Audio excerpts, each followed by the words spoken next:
Just turn on your. Hey, John, it's Sean Kirkpatrick here in the Douglas Cardinal. I'm just wondering if you could test your sound for me. I just want to see where the sound's coming out of the room. What are you looking for? Use a HDMI cord. That's that one right here. That's this one. No, it's not that one. It's a different one. Oh, shoot. I don't know. We usually just, I don't have one for mine. I just turn on my laptop and this comes on. Can you hear me at all, John? Yeah, I can hear you. Can you hear me?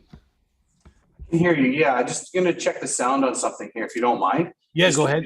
Just keep talking to me there. Sure. Hey. Check one, check two. Hang on. Okay. Yeah, it's just this, the thing wasn't on there. Oh, you're so good. Look at Okay, you. just a little bit more. Hey. 1, 2, 1, 2. Yeah, Check. perfect. Okay, you're coming out of the right place. That's perfect. Thanks, John. Awesome. Yeah, no problem.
Not for The me. room is unmuted. Thank you, everyone. It's 9:31. I'm on somebody's someone's computer who's everybody's pointing back and forth in relation to everything. I'm going to take attendance at the start of the meeting. I've got Mayor Herron in the room with me, myself. I see Councillor Bermansky online virtual. Is Councillor Hughes online? She is, yeah. Thank you. I've been advised. There you are. Thank you. Good morning, Councillor Hughes. Thank you for coming. Also in attendance, we have Councillor Killick in the room with us. He's sitting in the non-voting chair, he says. And I also have the pleasure of welcoming our new CAO, Mr. Bill Fletcher. You're going to have to, he's got William Fletcher. I'm pretty sure he wants Bill though, right? I do, Council. All right. So Far worse than either of us. okay, so we'll do that. And we have quite a few staff members, so it's nice having a full room in here. Anyways, so I'm calling the meeting to order. Sorry, I apologize. It's 9:32. We were just waiting for everybody to get seated. And adoption of the agenda. Has everybody had a chance on the committee to review the agenda? Any additions or deletions or anything like that? Seeing no mad waves on the screen and none in here. I'm going to declare the agenda of today's Community Living Standard Committee for Monday, June 13th as adopted. Appointments. I'm aware that we do have a couple of presenters. Are they online? I'm just looking. They're live. Speaking with the items. Yeah, okay. I've been advised that they're wanting to speak to the item, which makes perfect sense, but I wanted to make sure that they were here. So that's fantastic. Let's move on to number 5. Approval of the minutes. So we have in front of us, we have the minutes from May 9th and they're unadopted right now. Did everybody have an opportunity to review the minutes? Any errors, omissions? I'll make a motion. Concerns? The mayor wants to make a motion because she doesn't like me adopting the minutes. Oh, that's right, yeah. You adopted. I'm going to adopt the minutes from the May 9th, 2022 committee.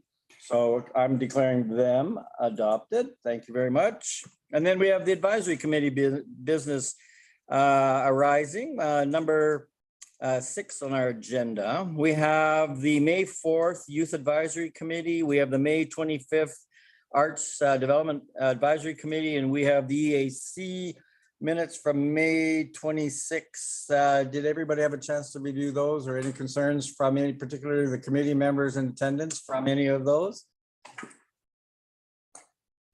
And I know Mike, Mr. Councillor Killick, but he's on EAC and he's just stepped away for a second. So can I get a motion for those ones though, because they are unadopted and they are from our committee minutes. So can I get a motion? Can we throw that up on the chat? Yes, Brittany's put it up there. So can I get someone in? Mayor Herron's going to read those. That the adopted minutes of May 4th, 2022, meeting of the Youth Advisory Committee, the unadopted, oh, that was adopted, sorry, adopted minutes from youth, the unadopted minutes from May 25th, 2022 from the Arts Development Advisory Committee, and finally the unadopted minutes of the May 26th, 2022 meeting of the Environmental Advisory Committee be received as information. Thank you. I don't think there'll be any opening comments, so thank you very much. All in favor, just wave. Thank you very much. I'm not doing it again. We're not starting from the beginning. Anyways, thank you very much. That's declared by or adopted by majority. Unanimous. Sorry, I've been corrected. Unanimous. Sorry, I apologize. I was just with the we just had some of the in the room here. I'm not sure if you guys got it online virtually. We just we're just told that the it's now live recording. So does that mean we lost the first 5 minutes? The public would have seen it on YouTube. It's just the recording afterwards, but We're all right. We're okay. It's live, yeah. We're live, so we're all right. Because I'm not going to give that speech over again. All right, let's move on to new business. 7.1 Arts Development Advisory Committee. And we have that Emily, are you going to start us off? Yes, hello. Jody and I were going to co-present for sort of our annual report to council. Perfect. Thank you. Hi, Jody. Nice to see you again. Go ahead, Emily, whenever you're ready. All right. Did you have the report in front of you? Would you like me to share my screen? We did get it in our agenda package, so it's up to you entirely how you want to present it, Emily. All right. I'll just pull it up here as well. Sorry. There we go. All right. Is everyone able to see that? Yeah, it's on the screen. It's kind of small. Is there a way we can expand it, Sean? Or is that just, are you just doing it off? Yeah. Okay, I see what you're doing. Okay, no, that's good. Go ahead. Let me see if I can zoom that in. There we go. So Jody and I are just going to co-present an overview of everything that ADAC did last year. And so we were a brand new committee. Jody was our chair for 2021 and set a wonderful groundwork for how we're working now. And I've taken over as chair for 2022. And so you should have copies of this within your agenda package. But for one of the first things the Arts Development Advisory Committee tackled last year was sort of a review of the policy for the Mayor's Celebration for the Arts. And so because of the pandemic, it had to be canceled for 2 years. And there were some inconsistencies between the policy, how it was and how it has to exist now. And so the city staff were wonderful in sort of presenting what needed to be changed, and the advisory committees discussed several different options and decided to recommend that the Mayor's Celebration for the Arts now be a biannual event, as well as we reviewed some of the definitions and the arts categories for the various awards that go along with this annual celebration. And so we made recommendations that whilst the award be biannual, that there be up to 2 awards presented in each category per cycle. That way you're still recognizing up to the same number of artists every year, still celebrating their wonderful achievements, even though the award ceremony is happening every 2 years. And so arts champions at the various categories, as you can see here, would be arts champions, up to 2 awards per cycle, emerging artists, mid-career artists, excellence in arts teaching, youth artists, and then only 1 lifetime achievement awards or Cultural Wall of Fame award per cycle. And so that would be on the biannual rotation. And so the award celebrations were held in person for the first time in 2 years on April 7th, 2022, which I was lucky enough to attend, and they're absolutely lovely. And so does anyone have any questions on the recommendations? I believe all of this went to council and was seen last year as well. It's just a synopsis of what happened. I don't see any hands raised or anything in the room here. And you were just asking for questions specifically in relation to the Mayor's Celebration of Arts, which I agree with you. It was fantastic. Thank you very much. It was a very enjoyable evening. And, it was. Hats off to city staff. That went really, really lovely. Yeah. Really smoothly. It was very lovely. So. Yeah, and it's always great to honor someone in our community like Carol Botanic. So that was fantastic as well too. Even though I could hardly hold her award, it was so heavy. I don't know how you expected her to hold it. I could barely lift it, but it was fantastic. So well done for everybody involved. So go ahead. Perfect. Jody? Yep. So then we had the Young Artist Legacy Award, and it was designed to assist our developing of young artists, aspiring artists in the St. Albert community through small grants. So our grant program, it provides funding. We did make some revisions to the Young Artist Legacy Award policy, and it was basically to make the bylaw in line with one another. The committee adjusted some of the terms and definitions. We also recommended some timelines for granting on an annual cycle. The committee, we also made recommendations to update the ADAC responsibilities within the Young Artist Legacy Award. And that was to include an ad hoc jury of ADAC committee members to review the applications each spring and to make recommendations for the award within the approved city budget. In 2021, the Young Artist Legacy Award was given out to 3 local youths. And the arts opportunities that we funded included the Jazz and Contemporary Summer Dance Festival at the Joffrey Buffett Ballet School, a sketch comedy writing program with Second City in Toronto, and Wordsworth Present Circuitry, an online creating writing workshop. The total amount of funding that was requested and was awarded was $1,173.75. Obviously, these programs were offered virtually because of the pandemic and that the applicants could participate. And again, we did send this off to council earlier, which was the motion was made and approved. Great, thank you very much. Go ahead.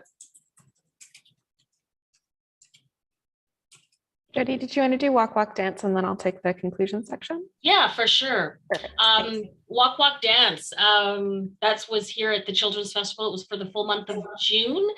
And hopefully some of you got to experience it and participate in it. It was lots of fun. I know my kids had a lot of fun doing it. So we decided during our September of 2021 ADAC meeting, the manager for cultural programming, Andrea Gammon, she presented a potential month-long public art installation, and it was called Walk, Walk, Dance. So if you haven't seen it, it is an interactive outdoor public art project to support safe use by the public during COVID. It's a series of lines installed on pavement next to boxes and planters that contain the tech components to make music. So it's kind of like some of them you see like the pianos that are on sidewalks. It was similar to that, but much longer and much more interactive. So there was walking or dancing, skipping, toddling, running or rolling in any variation of the wheels. Pedestrians can touch on the lines to make fun music. So the prototype showed high engagement while allowing for physical distancing, and the goal of the installation was to create a playful space. The technology was quite simple for Walk, Walk, Dance. It was basically, if you haven't seen them, they were long lines of boxes and planters, and they had wiring that would trigger it once kind of like a tripwire was crossed. And it would, the lines are either drawn, chalked, painted, or taped, and ours were painted and taped down. And we had the play sections. I can't remember, Emily, do you remember how long it ended up being? I think when I was at Children's Festival, it's almost like it skirts the whole back of the east side of St. Albert Place. And so there's several sections you can have dozens of people playing safely, separate from each other all at the same time. Yeah, because it wasn't like just a 6-foot section. Like I was thinking it was probably like, I don't know, more like almost 25 meters or something. It was quite Something long. like that, yeah. Yeah. It's still there, it's still here. So I mean, if anybody's listening or anybody's participating online, or our new CAO would like to go out there and Dance? dance. Walk, walk, dance? It's still out there. So it was fantastic. What a great addition, not only to the Children's Festival, but something that maybe we can carry forward in subsequent years as well. Yeah. Well, my kids want to go again. So if our new CAO, if he needs some kids to go along with, I'm more than happy to loan them out for an hour. Nice try, Jody. Nice try. Yeah, yeah. Well, they're 7 and 9 and they're perfect little angels, I promise. Yeah, I'm sure it was your kids wanted to do it, not you. I'm sure that's. Yeah. So the total spend was $48,000, and the city did request a recommendation from ADAC to pull $38,000 from the City of St. Albert Public Reserve Fund, and it was very well received. And we did have that funding approved in the month of June for 2022, and as Councillor said, by all means, head out there. I believe it is there till the end of June. Yeah, it's up until June 30th. And there's little planters and everything. It's very sturdy and super fun. I had a great time playing on it. Probably would have played on it even if I didn't have a small child, because I'm a small child at heart, apparently. So. There you go. At least you're honest, Emily, not like Jody. Jody wanted to do it. And so here are a couple of photos from that came with the first presentation from about Walk Walk Dance, and when it was first presented out in a few Eastern Canadian cities. But you can go for a little sunshine meander when it's not raining today and go take a look for yourselves. And one of the other actions that does anyone have any questions about Walk Walk Dance before we meander on? I don't see anything, so please proceed. All right. And one of the other requests that came through last year to the ADAC committee was in June 2021 from the St. Albert Recovery Task Force. And so wanting to sort of start discussions on creating a commemorative artwork to acknowledge the community's recovery from the COVID-19 pandemic. And so the initial ideas are that the project would represent the community's resilience during the pandemic and looking forward towards a bright future. And so the community discussed a few options on what kind of artworks we'd maybe perhaps want to see, focusing on things that would bring the community together and the importance of acknowledging healthcare workers and frontline support workers. The city in the past, the city has currently several public art pieces that are functional public art that are really well received by the public. And so the ADAC sort of made recommendations to possibly look at something along these lines as well. And so ADAC kind of discussed the different options with several city staff during our committee meetings, including Adam Turnbull, who made recommendations on the average prices for some of these benches in the past.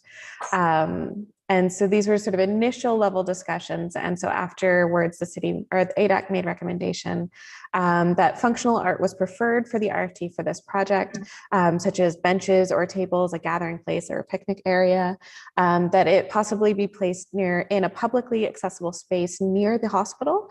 So possibly along St. Albert Trail or in a public park close by, including lots of use of color and friendly seating in a gathering space, making it very welcoming. And that to ensure that it was accessible to all citizens, including those who might have mobility limitations, so on a flat or paved surface.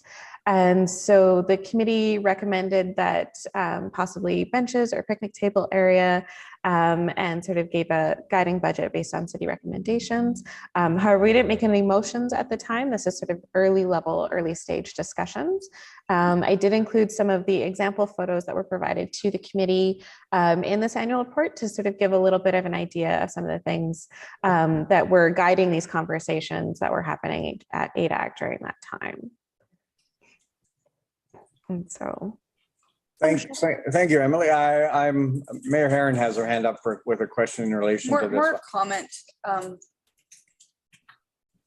This bench idea, I'm not super thrilled with. I like the idea of functional art, but when I see those examples, for example, none of them say or speak to me about COVID. Like that, none of them have anything to do with a worldwide pandemic and the resilience and the sacrifice and the loss that we experienced. And so as you guys move forward, and I printed off a couple examples, Barnsley and in Boston have they're just art, they're not functional art, but they're absolutely speak to what the Recovery Task Force was trying to convey to you guys, to have somewhere in this community that people can go to and remember the people that we've lost, the frontline workers. So as you go forward, I don't want just another bench. Like we have 1,000 benches in this city, and I'm sure that's not what it's going to be, but I want it to, or even have a plaque somewhere that says what this is, because this doesn't speak COVID to me. So I was glad to see there was no firm recommendations and you guys are still working on it, but that would just be the feedback I'd give back to you guys. Oh, absolutely. And that's really well taken. Thank you, Mayor Herron. My follow-up question then, either to committee members or either Councillor Bermansky, I think you're the council rep. Yes. Rep. Sorry, I spent all that money on getting my nose fixed. My mouth quit working. The kind of what's next is where I want to go. So is there like, is there a report coming back, or is it, there's going to be some community consultation, or do we know what's planned for next, even though there's no motion, just discussion? So any insight on that? Is the question for me? A question is for any member of the committee or as the council rep, but maybe were you there or involved at all, Councillor? It was just all discussion at this point in time, but again, the committee wanted something happy, like a happy place, rather than than a sad memorial type place too. So that was also a direction for the community. All right. Yeah, and I can speak to Mayor Herron. We are like these pictures are just kind of starting points. We definitely wanted to have deep meaning to the pandemic, our resilience, how we've come out of it, or how we're supporting each other, so that when generations from time past or kids that come by past, they'll know what this is and why they're maybe participating or sitting or having their lunch or picnic there. And we are open to ideas. We just wanted to get the ball rolling so that the committee members could start thinking about some ideas. And of course, these are just Google stock images, like they're just things to kind of start that creative process of getting people thinking about how they want to acknowledge our community, and how we've all gone through the pandemic and coming out together on the other side of it. So we're going to work with Councillor Bimansky and get more council input, because we want everybody's input. And I know, Emily, we did discuss about having some community input in this, because I know our community here very much likes to be involved in the process. And so that is also part of our organization of when we start going through this. It's just very, very preliminary starting right now. Thank you very much. I don't see any more questions in relation to that one. You can carry on. Perfect. And so one of the other things that ADAC had last year, and we continue to do this year as well, is to have a series of guest speakers present to the committee, sort of an introduction and getting to know the arts community within St. Albert. And so last year we had 5 guest speakers present to the committee, including Phil Lane with Night of Artists, Deirdre Allen with the St. Albert Place Visual Arts Council, Heather Dolman with St. Albert Cultivates the Arts Committee, Amplify Youth Festival was presented by Dana Koroluk, and Jorge Vargas presented on the St. Albert Latin Cultural Festival. And so these guest speakers provide an opportunity for community members to learn even more about the arts community within St. Albert, get to know all of the different players and active participants, and sort of allow for that network and learning and connection to take place. We were also really grateful for the incredible guidance that was provided by St. Albert City staff. And so including a lot of discussions on sort of things like grants, city policy, how to draft city policies, civic art events. We're a brand new committee. And so it was really incredible to have the guidance from Anna Royer, Andrea Gammon, Townsend Brooks, Adam Turnbull, Elizabeth Wilkie, and Kathleen Bell, to sort of provide that ongoing education for committee members as well. And we did list a few goals for 2022, including that continued discussion and updates on the commemorative piece for our COVID recovery task force, continued discussions on public art policy with the City of St. Albert, which will involve looking at policies, public art policies from other municipalities as well, to kind of move forward on that. Discussions of different public art pieces, including one potential at Fowler Athletic Park.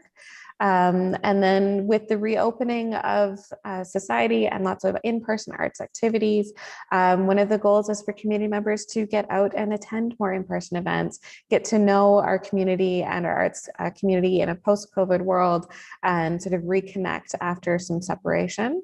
And then figure out how we can fit within that world, and so how we can learn about other communities, how we can sort of attend different events, how we can support these other arts organizations, and increase citizen engagement in the same step. And so including citizen engagement from our youth all the way up to the most elderly in our community, and most of all, how to elevate the arts within our community as well. So that's does anyone have any more questions or any further detail they'd like? I don't see anything, but really ambitious for 2022. Excellent goals, and quite excited to actually see them and see what comes out of them.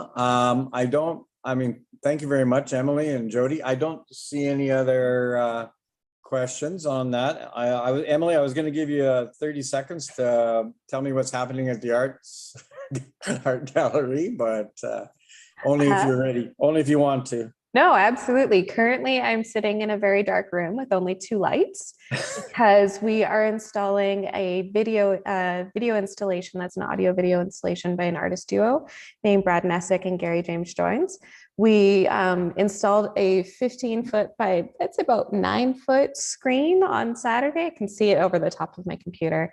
And we'll be playing these 2 beautifully digitally rendered videos sort of in rotation for the rest of the summer until mid-August.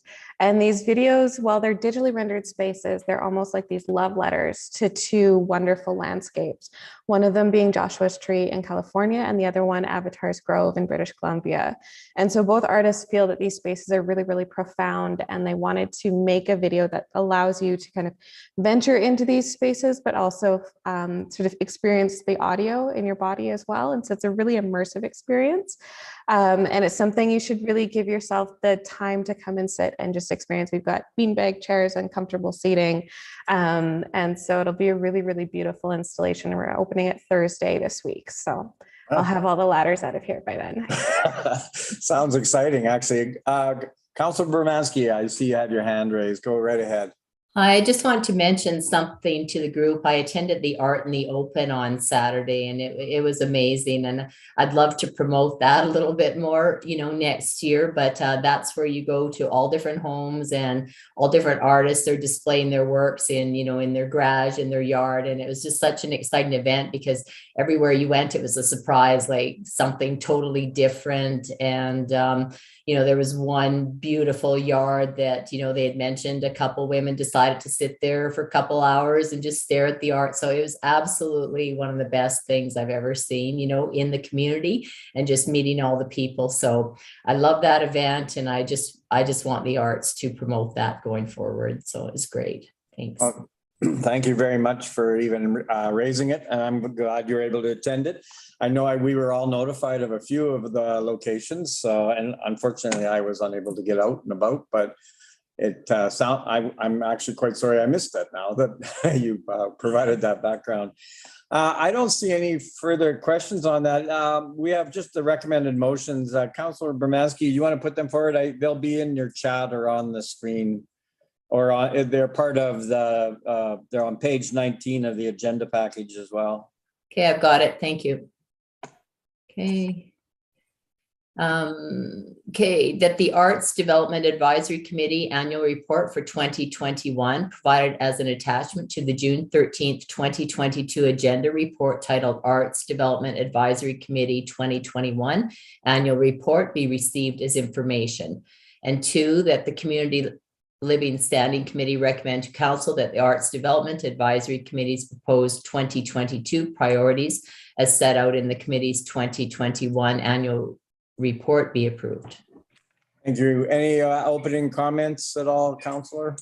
No, I just think like the committee, the Arts Committee is outstanding, the efforts and the experience and the heart in the group. It's just an amazing group. So they're doing great job, great work. And I'm so excited to be on that committee. So thanks. Thank you. Great comments. And I can't add anything more. So I'll call the question. All in favor? And it's carried unanimously. Thank you very much, Emily. Thank you very much, Jody, for your time as past chair. Very much appreciated. Emily, thank you very much. And I look forward to getting by the art gallery to see that new exhibit.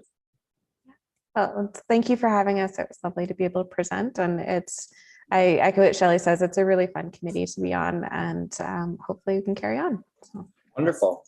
That's fantastic. Thank you again for joining us. We're going to move on to the next agenda item, 7.2, our recreation needs assessment results and next steps.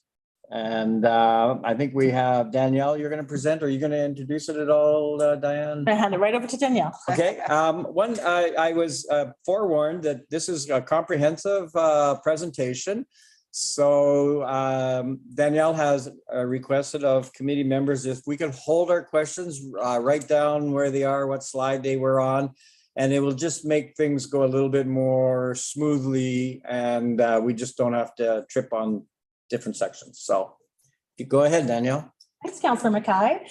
We are very excited to be here on behalf of Recreation and Parks to present information on the Recreation Needs Assessment to members of Community Living Standing Committee. This is a really important time for Recreation and Parks and future planning for our department, so we're very excited to be here. We know that through COVID, Recreation and Parks services were highly utilized by the community. We know the importance it showed to our community in terms of mental health and physical activity. So we definitely understand the importance of this as we've seen our facilities reopen and the community return. We also know that planning is critical, as we heard through our community satisfaction survey that recreation parks trails were our top 2 places cited for that contributed to a high quality of life in St. Albert. So with that today, we are ready to present kind of our findings for recreation needs assessment. To start, I'd like to introduce our project team. So for those who don't know, I'm Danielle Pavlevny. I'm the Interim Director of Recreation and Parks. I have with me today Amanda Wild, who's our project lead on the Recreation Community Needs or Community Amenities Project. She's our project lead. She's our Interim Recreation Facility Development and Partnerships Manager. We also have Susanna Wood, who is the lead on our Recreation Needs Assessment, and she's our Business Analyst in Recreation and Parks. Online, we also have Sarah Danahy and Sarah Lumley, who are consultants from O2 Planning. They are the ones who facilitated all of our public engagements. So they're here to speak to that as well.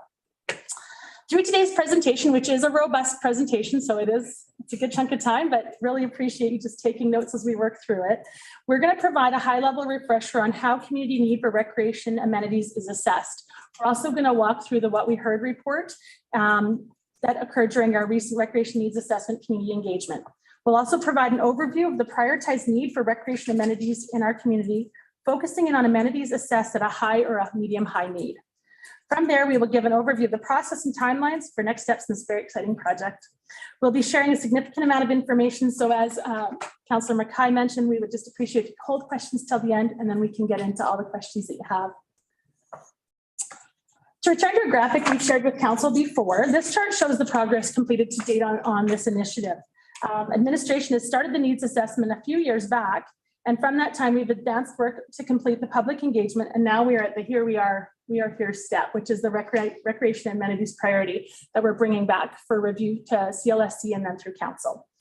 You will see the next steps are also in this chart that will be advancing through 22 and 23, including site concept planning. More details will come throughout this presentation. Just as a bit of a reminder to everybody, if you haven't seen this yet, we did a presentation on this through our previous council about the needs assessment. The recreation needs assessment model provides structure for evaluating community need for recreation. It utilizes 12 weighted principles, which are grouped into 3 assessment areas. And through the analysis, each amenity is evaluated against each principle individually, and each principle is evaluated across all amenity types. This model has been developed and refined over the last several years and was presented to Council in the spring of 2021 for feedback, input, and information. An overview of this model can be found in the handout provided through your agenda package. Input from the community engagement sessions focused on how people recreate now and in the future, and was used to help to understand how the amenity aligns with current and emergent activities and how dynamic and adaptable it is. It informed the benefits of the broader community and industry best practices and principles and all the principles within the community feedback assessment area. Just a reminder that this project really isn't only about community amenities. This is about planning for the future of recreation amenities within our community. So this isn't just about the one site that we have for future development. It's about how we plan for all of the needs in our community for recreation moving forward. So that's just to give you a little bit of context. Our first step we're going to talk through is the What We Heard report, and I'm going to turn it over to Sarah Danahy with O2 Planning, and she's going to present what we heard from our recreation needs assessment. Thanks, Danielle. Hi, everyone. It's a pleasure to be with you here today to share the engagement work we've been supporting the city with over the past few months. If you can go to the next slide. As Danielle mentioned, the community feedback is a really important input into the needs assessment framework. So to help inform this needs assessment, the purpose of this engagement with the public and stakeholders was to gain insight into existing participation and demand, to confirm recreation needs and trends, and also understand the general community values around recreation to help sort out those priorities. The engagement was live for a 4-week period in February and March of this year. A key aim of this engagement was to reach as many members of the public as possible and to hear from a diverse range of voices and experiences in the community. So to do this, we really focused on making the engagement accessible and easy to participate and promote it widely throughout the community. To reach existing recreation users, we used direct emails sent to recreation program registrants, and we put up signage with QR codes to the survey placed in the lobbies of local recreation facilities. But we also wanted to reach the broader community and people that may not currently use recreation facilities. So the engagement was also promoted through social media and print ads and signage put up in other city facilities and at the local mall.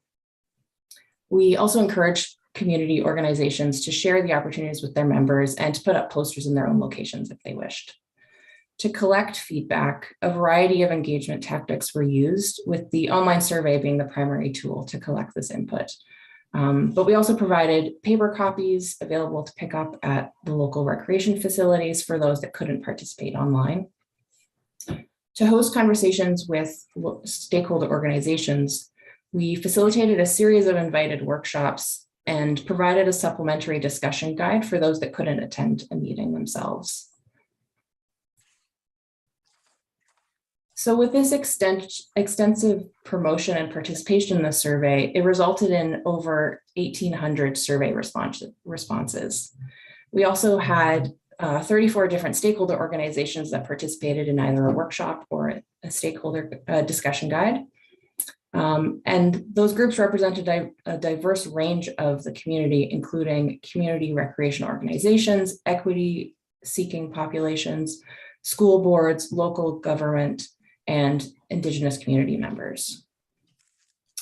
And to make sure we understood who we were and weren't reaching through our engagement tactics, we collected some basic demographic information from survey respondents. Based on the age and gender identification, this showed us that the largest group represented is likely families with young children, but also by cross-referencing this data with census and other data available, we were able to make sure that we reached a broad range of the community that really reflects the diversity in St. Albert. And with that, I'll pass it off to my colleague, Sarah, to dive into what we heard from the community through this engagement. Thanks, Sarah. So I'm excited here to present the results of our engagement, and the full results can also be found in the What We Heard report. So the first question that we asked was about the importance of recreation to members of the community. So we asked, what are the top 3 reasons that you recreate? And though there were a diverse number of responses, various different reasons, the top 3 reasons that we heard were for physical health and fitness, for mental health, and to spend time with family and friends. So really, our participants in the survey were talking about how recreation really influences their health in all aspects. The next question that we asked was around current participation. So we wanted to know what types of activities people are currently involved in, and we asked for both outdoor and indoor activities.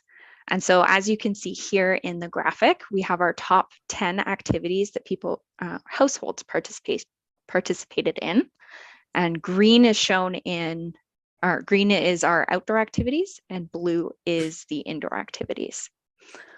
And so as you can see, we actually had a lot more participation for outdoor activities, and these were also primarily more self-directed or passive recreation activities.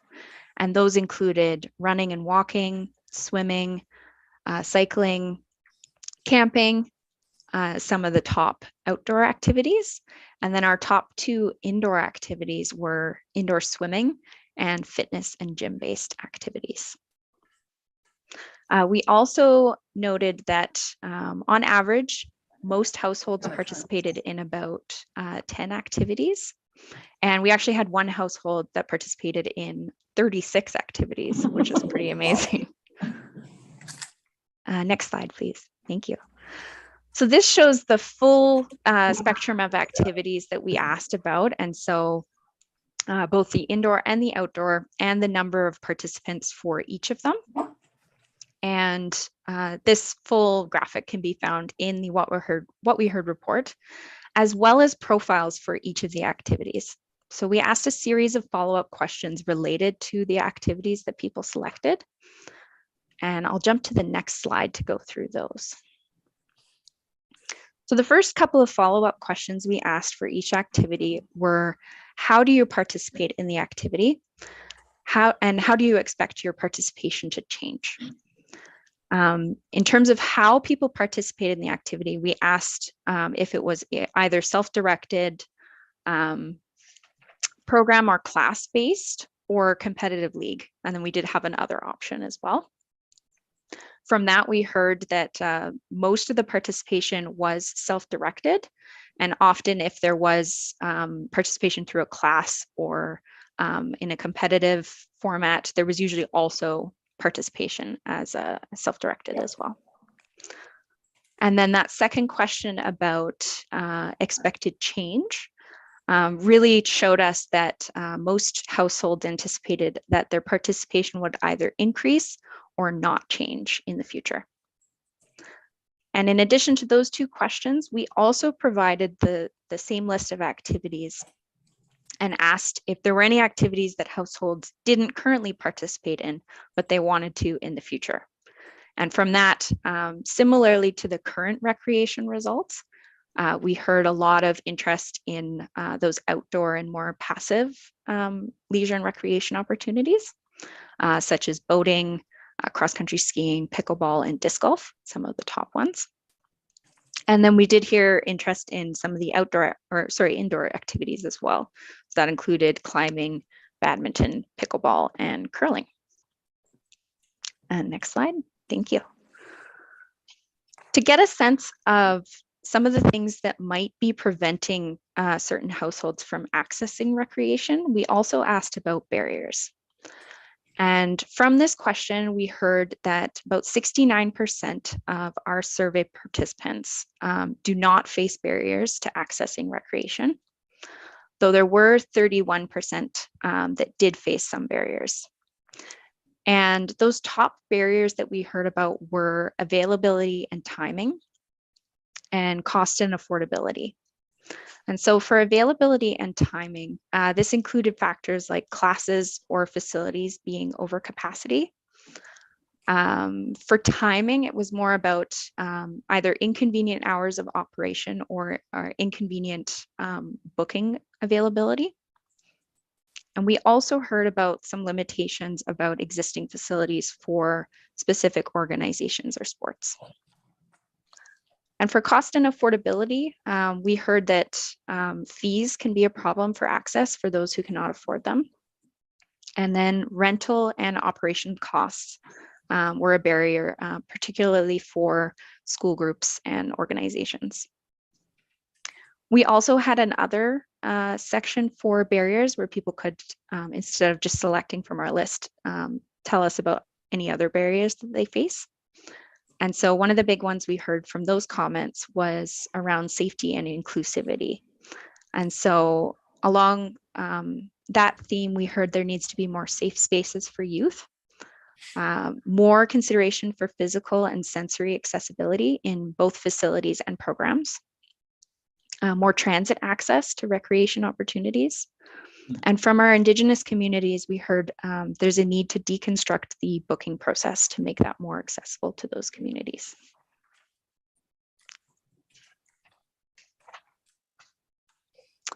Now, after asking and focusing on individual household recreation needs and specific stakeholder recreation needs, we asked our participants to take a bit of a step back and look at citywide recreation priorities from that citywide perspective.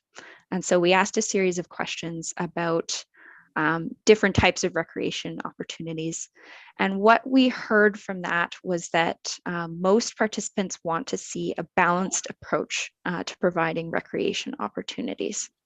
So that includes providing opportunities for all ages, all skill levels, all cost, so fee-based versus subsidized, level of organization, so from that self-directed to organized recreation, and then both indoor and outdoor recreation opportunities. And interesting to note there is even though we saw more participation in outdoor opportunities, both indoor and outdoor opportunities were very valuable to participants from that citywide perspective. What we heard from the final comments in our survey and from our stakeholders was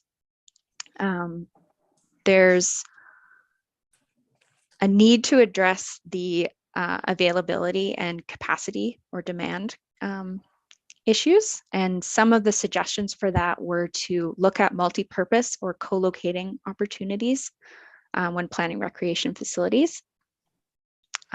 Particularly from our stakeholder conversations, we heard there are lots of synergies between different organizations and activities that could be brought together in order to help support that broader audience and recreation needs. And we heard again that recreation needs to support both inclusivity and accessibility and ensure that all residents can be active for life and be involved in lifelong participation in recreation. And so finally, these are just a quick snapshot of our key takeaways from the engagement. Across St. Albert, we learned that there's high levels of current participation in recreation activities. We also learned that there's high levels of participation in specifically outdoor and self-guided activities, and that's reflected in the top participated in activities, including outdoor running and walking, both indoor and outdoor swimming and outdoor cycling. There is an expected overall increase in participation, given that most people felt that their participation would either not change or increase. And there's a need for consideration of accessible and inclusive recreation. So all ages, all abilities, all aspects of the community. And then again, this consideration in future planning for multifunctional facilities that bring together synergistic opportunities. And with that, I'm going to pass it off to Susanna to talk about the recreation model. So thank you, Sarah. As you heard from O2, the information from the community engagement has provided administration with insight into how the community recreates and what that participation is going to look like in the future.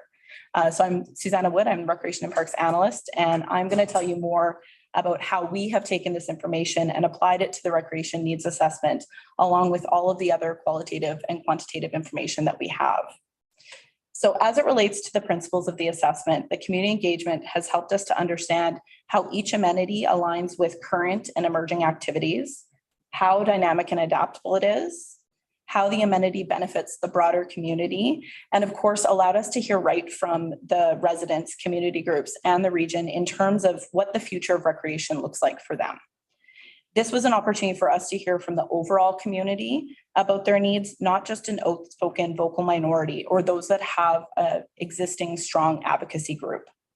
The amenity types that we looked at include destination type amenities, such as indoor arenas, which would fit within a citywide park or a recreation site development, and neighborhood amenities, such as outdoor playgrounds, which are considered through our regular park development. The needs assessment model is revised formally on an annual basis, but is continually updated to apply new learnings and information about sport, recreation, and the emerging needs of the community. Through our assessment, it is not about pitting amenities against each other, but applying principles objectively to create groupings of amenities that result in a low, medium, medium high, or a high need.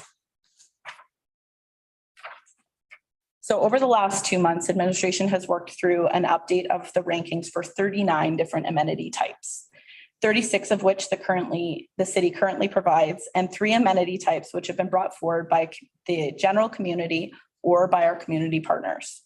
The result was 2 amenity types classified at a high level of need, 14 at a medium high, 18 at medium, and 5 at a low level of need.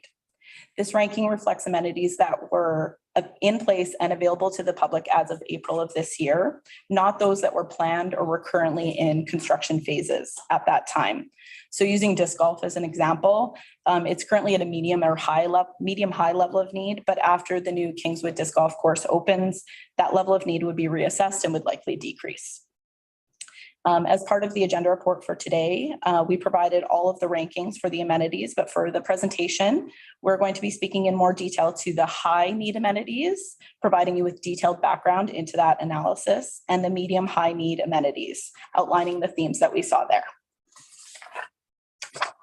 So first looking at the high need amenities. So based on our recent assessment, 2 amenity types have been measured at a high level of community need: indoor competitive pools and indoor leisure pools. At a very high level, both amenity types directly align from a philosophical perspective. They're part of our current services and are a corporate and council priority. They strongly support current and emerging activities, are dynamic and adaptable, and are able to be used year-round for a wide variety of activities. From a program perspective, although the cost to develop and operate indoor aquatics amenities is high, the amenities are utilized by a broad and diverse cross-section of the community and predominantly serve St. Albert residents. Both the amenity types have little or no room to grow in the existing amenities and align with industry best practice for municipal development. And finally, the community demand from the general public, community groups, and the region for indoor aquatics is resoundingly supportive. So as we dig deeper into this analysis, both indoor competitive and indoor leisure pools are traditionally built and operated by municipalities as they support swimming, a fundamental life skill. The amenities are highly adaptable and serve a wide variety of current and emerging activities. They can be accessed through partnerships, day admissions, programs, or rentals, and they've been a part of our service delivery in St. Albert since 1978, 44 years. Amenity is a corporate and council priority as identified through the 2017 ballot question, in which 57% of the community voted in favor of developing more aquatics. Additionally, swimming and aquatics programs are the most common response to the question, what recreation programs, services, or amenities were your children not able to enjoy when the 2017 Community Satisfaction Survey asked respondents. And through the recent community engagement, swimming activities were indicated as the #1 indoor recreation or sport in St. Albert, with 67% of respondents indicating that they participate, and that participation is expected to increase in future years. Indoor pools at Fountain Park Recreation Center and Service Place in the Landrex Water Play Center are utilized year-round by a broad spectrum of the community, from baby to senior and grassroots to elite, with an annual 750,000 spontaneous users and 150,000 aquatics program participants. Indoor pools significantly serve St. Albert residents. However, there is a large portion of program participants that are non-residents, approximately 40% of the total. The availability of indoor aquatics in the region results in a significant non-resident user base in our programs. The use of this amenity is primarily for program and spontaneous use. However, community groups and schools also rent out this space between 7,000 and 12,000 rental hours annually, split between approximately 24 community groups and schools. The amenities do score lower as it relates to the financial analysis. There are a variety of revenue sources associated with indoor aquatics through advertising and sponsorship, membership and day admission, programs, and rental revenue. However, the cost recovery of standalone aquatics is low, typically between 30 and 50% annually, with Fountain Park coming in at 47% in 2019. So additionally, indoor aquatics requires continued investment from a capital perspective so that it remains a part of our recreation amenity inventory. The life cycle for our indoor aquatics amenities in St. Albert is typically around $250,000 per year. However, that number definitely fluctuates. Aquatics programs operate at 90 to 95% fill rates, with many programs being delivered with wait lists, even now in a post-COVID-19 environment. The demand is highest for programs during peak times, during evenings and weekends. The full demand from the community for aquatic space is not able to be accommodated within our existing infrastructure, despite continual work of administration to provide more aquatics opportunities by implementing schedule changes at both Service Place and Fountain Park, and the resident first pre-registration for aquatics programs. Finally, the community demand for indoor aquatics has been strongly demonstrated formally through the aforementioned ballot question and through informal and formal channels to administration. Aquatics consistently rates as one of the top recreation activities that households participate in through the Community Satisfaction Survey, the Recreation and Parks Customer Satisfaction Survey, and the recent community engagement. Community groups have expressed strong demand for more indoor aquatics through formal presentations to council and through formal and informal channels to administration, specifically for more lane swimming and for the ability to host events. Other groups, including synchronized swimming, kayak clubs, etc., have expressed that they would increase their rentals. However, they are not able to be accommodated within the existing schedule. And regionally, there is also vocal support for further development of this amenity type. So all of that combined has resulted in a high measurement of community need for these two amenity types. So moving on to our medium to high level of need. There are 14 amenities in this grouping, and they represent a very wide variety. However, we did notice some distinct trends. In this grouping, outdoor spontaneous activities were strongly represented, which aligns with the community engagement that we heard as well. While the community demand for outdoor spontaneous amenities has always been consistent in the community, this trend has grown since the onset of the COVID-19 pandemic as individuals and families increase their outdoor participation. Administration has been watching this trend closely over the last 12 and change years to better understand the need. And it was affirmed through the community engagement that this trend is expected to continue. In this visual, the highlighted amenities are already accounted for in department capital planning and are included in the 10-year capital plan. Destination style outdoor spontaneous amenities such as boat docks, disc golf, dog designated areas, and outdoor spray amenities planned for Millennium Park have active capital projects that are either in the final stages of or are planned to start in the upcoming years. Neighborhood outdoor amenities such as outdoor natural turf, social ice, and tarmacs are currently in the concept or design stages for several upcoming parks. Bike parks and outdoor leisure pools are two outdoor spontaneous amenities within the medium-high need, which do not currently have capital projects identifying them. Bike skills and mountain biking has been a fast-growing trend in our community, with a recent measure of 36% of the community indicating that they participate in that activity. This need came forward many years ago in 2013, and administration has been seeking out appropriate locations. However, there has not been suitable land available for development. The recent unofficial bike skills parks that have emerged in our community at LaChance Park and Erin Ridge Ravine have shown us that development of this amenity type should be considered soon in order to provide the community with safe and environmentally sustainable opportunities to participate. Outdoor swimming has been a valued part of our community since Grosvenor Pool opened in 1967. Although the utilization of this amenity is tied directly to weather, it has a short season and a relatively high cost to operate. The utilization has remained strong year over year and consistent. This amenity is highly valued in our community, and with 61% of the community indicating that they participate in outdoor swimming, and that trend is anticipated to increase. There is not currently an industry trend to develop outdoor pools. However, it is something that the city should continue for future years. Investment in the existing pool should continue to be made so that Grosvenor Pool continues to remain in our inventory for as long as possible. Another theme in the medium to high grouping was indoor complementary amenities, including indoor fitness equipment and community gymnasiums. These amenities are flexible and adaptable, supporting a variety of functions and users. The amenities that exist are well used. However, they're not amenities that make sense to develop as a standalone. They should be considered for development in conjunction with other destination amenities, such as aquatics facilities or an indoor arena.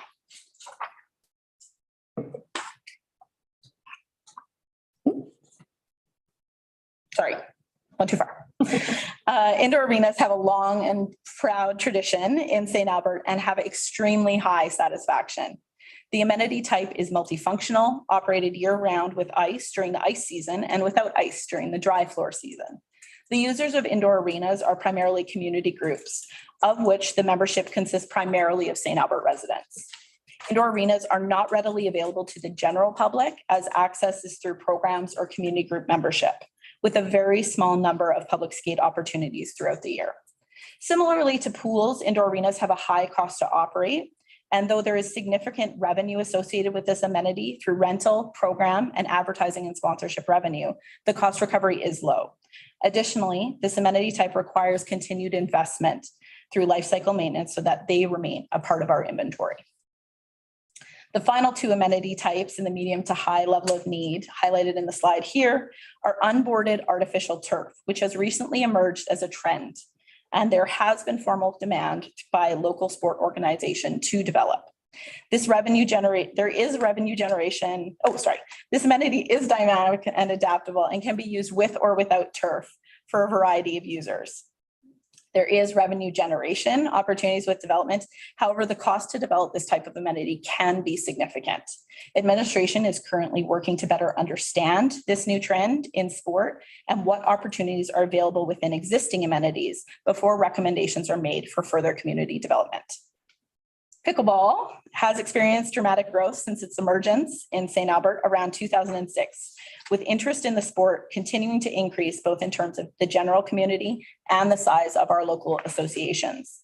Outdoor pickleball courts are free to access to the community and do have some revenue generation through rentals or advertising and sponsorship. The cost to develop and maintain pickleball courts is relatively low. The city has made significant investment in pickleball in the last few years. In 2018, developing 12 pickleball courts at Alpine Park, and in 2021, 6 courts at LaRose Park. There is also indoor locations at Service Place and through St. Albert schools that are currently accommodating pickleball participation. And finally, our medium to and low categories. There were 23 amenities in these two groupings, 18 in our medium and 5 in low.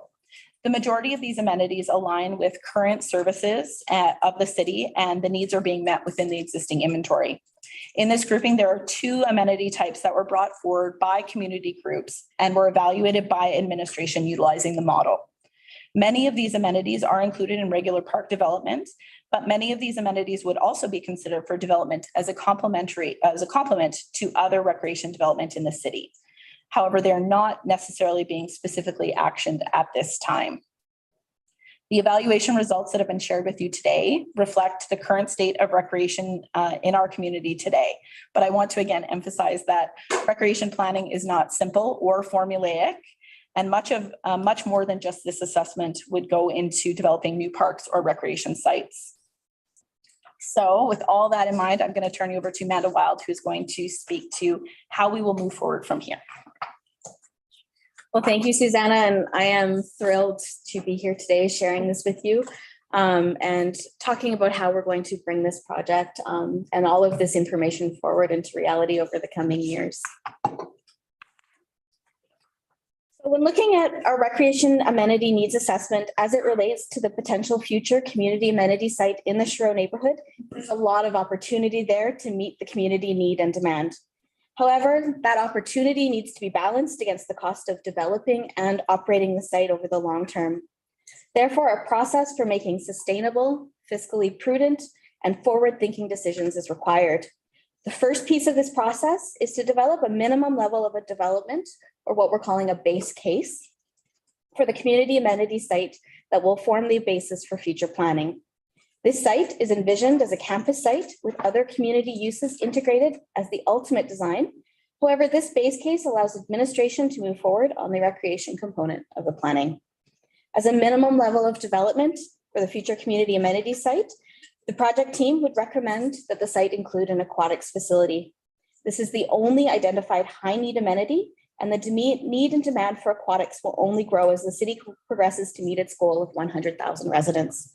Alongside an aquatics facility, there is a base level of site development that will need to be considered, including on-site servicing, parking, internal roadways, trail access, and site landscaping. This is important to keep in mind that on top of an aquatics facility, we are potentially receiving up to 60 acres, and all of that will need to be managed and maintained. So our base case is an aquatics facility and the basic pieces of site development. Project team is planning to move forward on concept planning by using a escalating approach to develop a series of potential concept plans. The scenarios will be developed in consultation with a third-party consultant and utilizing the expertise of a cross-section of our city departments. The base case will consider that aquatics facility and our base site development, with each subsequent option having increasing costs, but as well increasing amenities and recreation opportunities.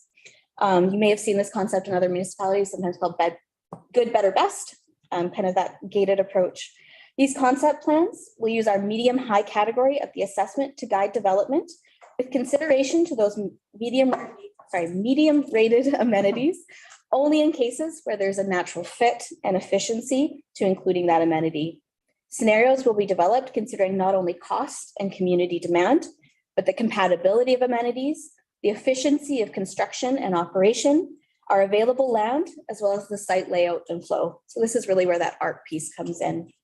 The scenario development will also explore projected high-level construction costs, high-level operating costs, and looks at potential phasing to find a balance between spreading the financial burden over a number of years with construction efficiency and economies of scale.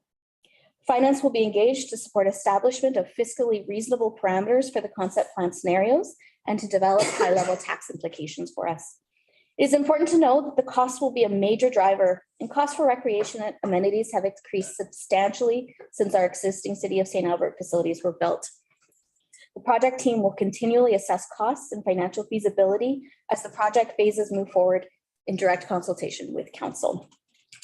This phase of the project is intended to affirm the big picture amenity development desired.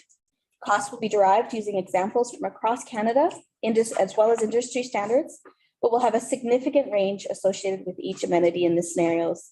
The next phase of the project will explore the cost-benefit analysis, operating models, and technical studies that will be used to inform a more refined concept plan. So the idea of this phase is really to bring us to that big P picture, that big program. What do we want to build on the site, with details to come on operating in the next phase. In addition to the recreation focus, complementary amenities will be considered. Complementary amenities are identified municipal or community needs that may be compatible with a recreation-focused community amenity site. These include those identified during the original site selection process, including a school site, libraries, or other services. Additionally, the project team has begun working with internal stakeholders to ascertain what municipal needs have been identified through existing plans, policies, or charters that may be advantageous if co-located on the future amenity site. These amenities will continue to be explored as the project progresses in consultation with council, internal stakeholders, and our community partners. The project team anticipates completing the potential concept plan scenarios through the rest of this year. These scenarios will then be brought forward to council in the fourth quarter for review and discussion of timing for steps to evaluate and determine the final recommended amenities and concept plan. Based on the comfort and direction of council, administration will proceed to public engagement on the scenarios in early 2023. It is important to really note that there is a lot of work ahead. There will be many points for both council as well as public input, but we are really excited to continue to progress this year and advance this important work while taking a mindful, measured, and stepwise approach that will allow us to make good decisions for future generations. I keep likening this to how do you eat an elephant? One bite at a time. And this is certainly a municipal elephant for us to work through. So with that, we have prepared a couple of recommendations. I'd like to thank you for your time today. We know it was a long presentation. Really just thrilled to present to you the first stages of this important work. We'd like to recommend that the Recreation Needs Assessment, What We Heard report, as well as the Recreation Needs Assessment results handout be accepted as information. We would also like to request that CLSC recommend to council that the methodology that we've shared with you today for our concept planning phase be approved. We are happy to hear any discussion you may wish to have on any of the public feedback we received, our assessment results, or our next steps. So I'd like to just open the floor and happy to answer what we can. Great, congratulations. That was exhaustive. Apologies for that. No apologies needed. I love the thoroughness of it, and very well done. We're gonna, I see Councillor Jolly, you've joined us. I apologize for not recognizing you earlier. We're gonna open the floor to questions. Councillor Jolly, go ahead with your question. Thank you. I snuck in pretty quietly. So my question is kind of regarding slide 35 and then the next steps. So I'm curious to know how revenue generating amenities fit in with the site planning and recommendations. I'm thinking, we know a fitness center can be revenue generating, whether we're operating it ourselves or whether we're leasing it to a business, or even leasing custom built space to a business like Rock Jungle as a revenue generating complement to the facility. Yeah, thank you for the question, Councillor Jolie. And I just jumped in when I wasn't supposed to, sorry. The cost recovery is actually an integral component to that needs assessment. So it's one of the principles in there. Is there revenue generating opportunities, and how much does that weigh? So that's actually kind of built into the back end of the model. And then as we build these scenarios, we will be bringing in a professional consultant that will be able to give us some of that high level cost recovery industry standards. We also know our own. So that will help us build the scenarios, as well as trying to balance out that operating with the community demand. Because as you've noted, some of the amenities are higher cost to operate, and the cost recovery is just lower. So that is something that we'll be exploring with our concept plan teams and with the expertise of our consultants. Perfect. Thank you. That's all I have. Mayor Herron, and then Councillor Killick, and then I'll go to anybody else. Okay. I have a lot, and they're in no order. Brainstorming as you were talking. So we have, I noticed tennis is low, and I get that because we'd have, I think that was a traditional build, like in every community had a tennis court. So do you guys track the usage of the current courts that we have? Yeah. Probably hard, or like do survey or find out what the uses are. Thanks, Mayor Hearn, for that question. We aren't able to track people coming and going. We track it more anecdotally and through work with our sport partner, which would be the St. Albert Tennis Club. So they help us to track what their growth is, what we're seeing as the trends in tennis. So we don't track specific numbers. We were able to do that during COVID when we had such inflated numbers on our outdoor spaces that we deployed some staff to do that, but we don't typically track access on those spaces. Okay. I mean, because unless you're a member of the tennis club, you can't play tennis there, right? So if you just want to pick up a racket and go play with. There is some publicly accessible times at the tennis. Is there? Okay. Yeah, there are some hours. That's something outside of the mission ones. You can go to Fountain Park or. Yeah, you can go to the Fountain Park, the other tennis courts we have in the city. At any time, those are all publicly available. The tennis club does, though, provide some public access during times in their. I'm just thinking there's a good opportunity. Carrie, sorry. I was just going to say that tennis is a really interesting one, because up to a couple of years ago, it was pretty much dead. Yeah. But since Canada's become a tennis powerhouse in the world, we have some of the probably on both the men's and the women. We have 4 people in the top 20 in both tours. Tennis is coming back. Yeah. So that's something a lot of our sport associations share, is when a sport team has great success within, whether it's Major League Baseball, the Blue Jays do well, then baseball season and then start. Did you want to add to that? Yeah, and I will say that was one of the drivers between our initial phase of engagement, is those were hard numbers are harder to come by. This community engagement was so important for us to get a grasp on what that looks like. So there is in the latter half of that What We Heard report, there's profiles for each of the sports. Right. So you can go in and see at tennis how many people are currently participating, reporting, and what that trend looks like. So it was really important for us, where particularly spontaneous and outdoor is very hard to track. This type of feedback really fills that knowledge gap for us. Yeah, I got to add before I go with questions. This is a fantastic survey. Like, it was really well done, and I love the fact that it allowed for every member of the public to speak instead of just being having your voice heard through a giant association. And that's what we've had in the past, is these really strong advocacy groups. But the fact that Pool came out as the top, they don't have an advocacy group really. So anyway, back to the tennis courts. I was thinking, is there opportunities in our community to use them for multi-recreational needs? Like put a basketball hoop up there, or I don't even know. I mean, I know we did it for pickleball up in Lacombe, but then we converted the ones in Alpine completely. So I like to see them used for more than one sport. So are we looking at that? Yeah, absolutely. And that was one of those key takeaways, is looking at all of our spaces and moving a little bit away from niche opportunities or single sport. And that's not just the traditional, indoor field houses or that. It's looking at tarmacs and different ways to repurpose. And you'll see in Kingsmead where we started that, looking at different ways to align different spaces. Cool. And I think taking our outdoor spaces and considering them like we would our indoor spaces. So in an indoor community gymnasium, you always see multiple lining. They're multi-purpose, multi-function. So when we look at our outdoor spaces, we would consider them very similar. We want them to be multi-purpose, multi-function. So we've even been having conversations with National Pickleball, National Tennis, looking for that kind of guidance as to how we can share those spaces and find that balance within the community. Natalie brought up a good point when she mentioned rock jungle or whatever. Climbing was not something I saw highlighted. I thought it would be higher because it is such a popular private league. Do you want me to get Sarah to? Sarah, do you mind providing us some context, Sarah Lumley, on that? Yeah, so we did ask about climbing, but as a future-oriented opportunity. And so it did come up in our sort of current, we did have an other option. So we had 4 people that mentioned it as an outdoor activity that they do. And then we had, let me see it didn't come up in our indoor as an other option. But we did have it come up as one of the top indoor opportunities that people are looking to do in the future. I'm wondering if it had been provided as a visible option instead of an other, if it would have been higher. Oh, pardon me, sorry. We did have it in our indoor activity list. We didn't have it in the outdoor one. So we did have 171 of our total participants that were currently doing indoor climbing.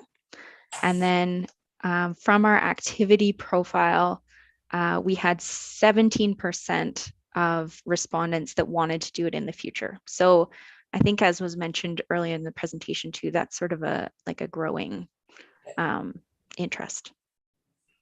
I think whenever we plan, we could always plan for having a climbing wall somewhere in a building, right? I think typically in municipal development, when recreation facilities are developed, when they do add a climbing wall, it is typically a complementary use. It's not usually the main focus unless it's private industry. So I think we could, that's typically how we'd see it. Matt, did you want to comment? Yeah, no, that was exactly it, is that it would be one of those complementary things. It's a growing trend. I had heard a joke of everybody wants to try it once. We do have to monitor and manage, the aspirations versus the realities and the costs. I don't mind. Certainly a compliment. Well, talk to my daughter. She lives at a climbing gym on the side of a mountain, one or the other. I was a little confused when it came to the aquatic stuff. It's on page 23. You were talking about, you said that throughout the number of 40% of users are non-residents, but an earlier slide before you said that aquatics was primarily residential. So what did I miss there? It's 40% of programming participants as opposed to the overall facility use. The overall facility use is by far primarily St. Albert residents. However, our programs do see a significant non-resident. Thank you for that participation.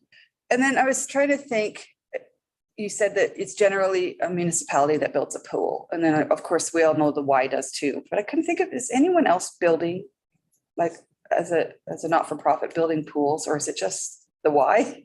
And then us. Universities. Yeah, university schools, I guess, would too, yeah. We are seeing an emerging trend as well of, I guess, like different kinds of partnerships for aquatics program provision. In Edmonton, you see quite a few hotels that are partnering with non-for-profits to provide swimming programs in their pools and the hotels as well. Yeah.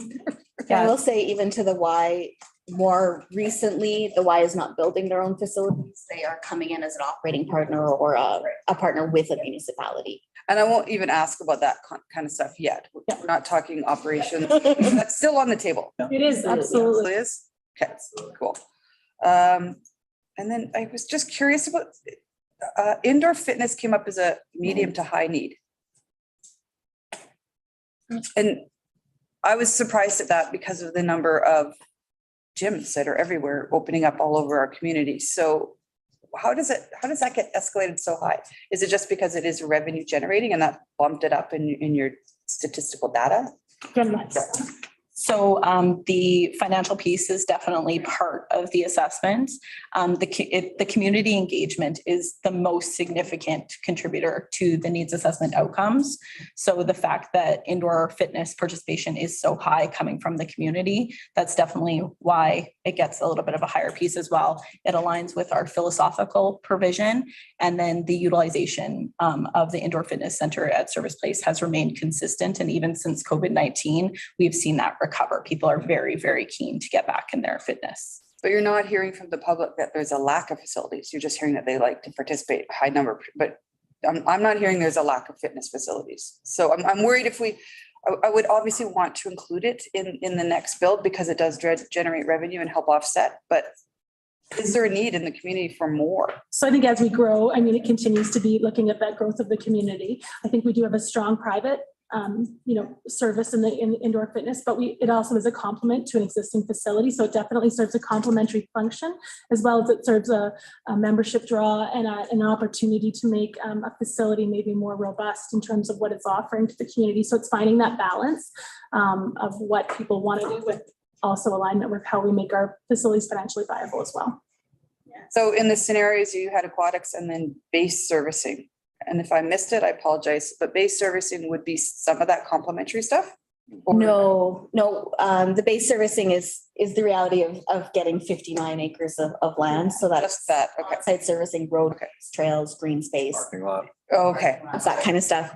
And to add to that conversation, what we're hearing, again, there's no demand from a city perspective necessarily for a standalone fitness facility. That would not be something. But again, as that draw, we're also hearing from some of our community groups. They may be going there on ice, but they also want to come and use the gym, and they want co-location of facilities. So what they're really looking for, or mom wants to drop off kid in class and go work out.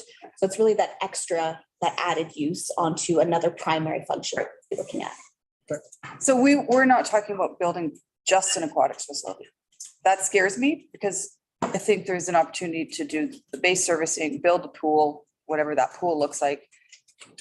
But I wouldn't want to then not put the fitness in or a court, just because that's going to get really expensive if you calling some of those obvious ones as phase 2, right? So I think that was really where it aligns to our good, better, best kind of philosophy is this is what the needs assessment tells us. The high need is aquatics. So if we just were to want to give one option, that would be the one option we would put forward. Now, if we have a number of scenarios that kind of increase, we would add and look to make these scenarios kind of broaden with each scope and scale, I guess, to get to different levels of complexity and different levels of cost. I feel like that's going to be the challenge between now and groundbreaking is to say, what amenities do we want to include in phase 1? I think that's what I'm thinking. Yeah, don't confuse scenario 1 with phases. Each scenario is intended to potentially be phased. So that'll be an important consideration. Is not only ultimately what you want the site to look like at 30, 20, 10 years, whatever that time frame looks like, but also how would we break it up and what would make the most sense from that construction operation and then disturbance perspective as well. So those scenarios will then, as soon as we know what exactly council wishes us to move forward on that big picture, then we can start really refining on what goes first, what makes the most sense, that kind of stuff. And once we get that base servicing in the ground and we can start talking about actually building something, then we can also say to St. Albert Soccer, do you guys have the money to finally build? They could build it themselves. We're open to that because they can generate their own revenue and do that. We don't have to build it, but we have the land for them, kind of that way. Or active communities is another example. So I think we're looking at plotting out what the priorities of council is for us to develop, and then to investigate the options of how we would build and operate those would come as a kind of second phase of work. The real priority at this point is to get the needs assessment and then plot out what is the direction we want to head in terms of development. What are the components of that development? Okay. Good. One last question? I'm just looking at the time. I'll be really quick. The outdoor refrigerated covered rinks was in the medium to low, I think.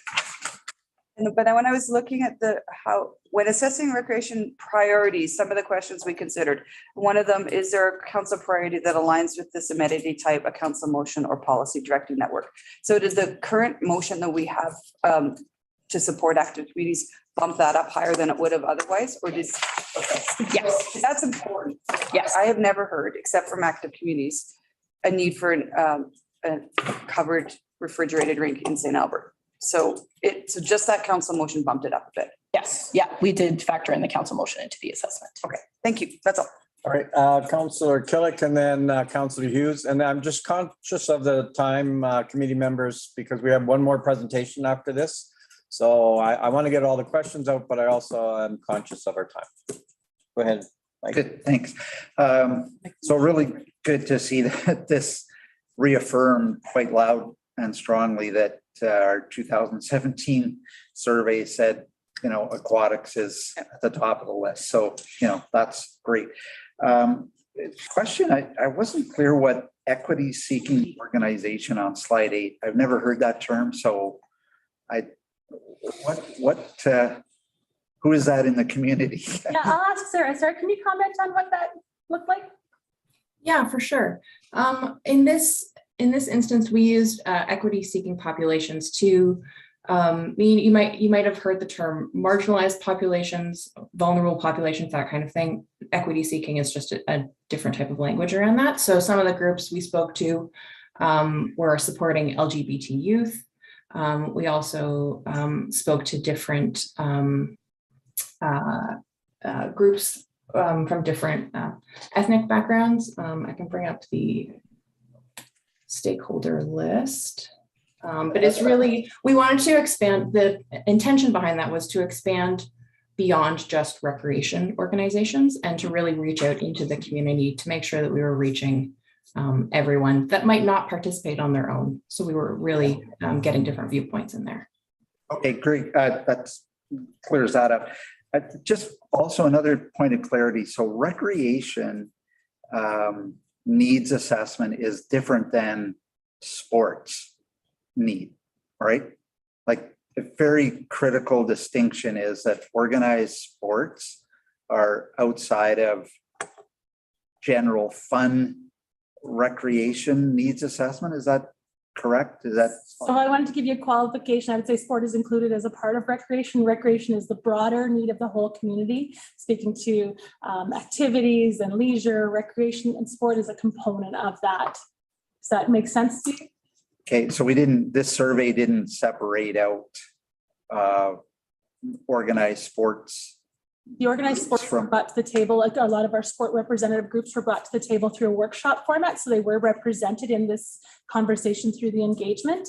But it also represented the broad use of the whole community from a recreation and a sport perspective. So when we went out and sent out the surveys to the recreation registered users, that would have been all of the Sailfish Swim Club and the Pickleball Registered Club. And when we speak to the recreation users, we're more speaking to our members and our guests within our facilities. So we spoke to our members, so the recreation users in that context, but we invited all of our sport partners to be a part of the conversation as well. So invited all of our sport partners and then invited them to invite their participants to be a part of the conversation through the public engagement process. Okay, so when we looked at the pool and there's recreational swimming, but then there's competitive lane swimming. So that would kind of balance out or be the same way we looked at pickleball. They have some drop in, but they have an organized club and they actually pay fee and user fees to use facilities that we give to them, right? Correct.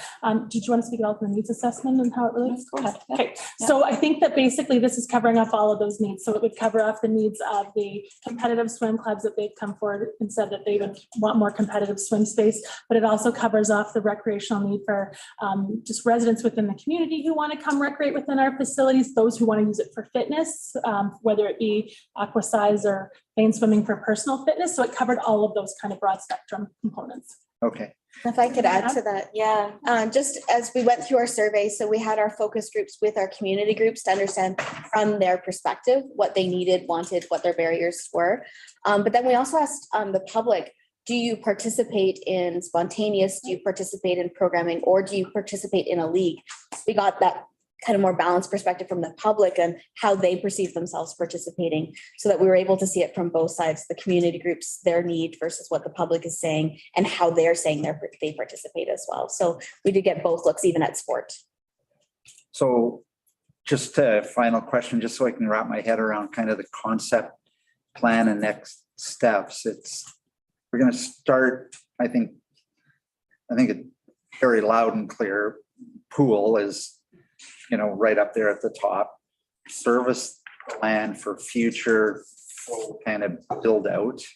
And then where would the next level of, like, what would be the next piece that you would imagine, just conceptually at this stage, being as the next add-on piece for the next step of the amenity?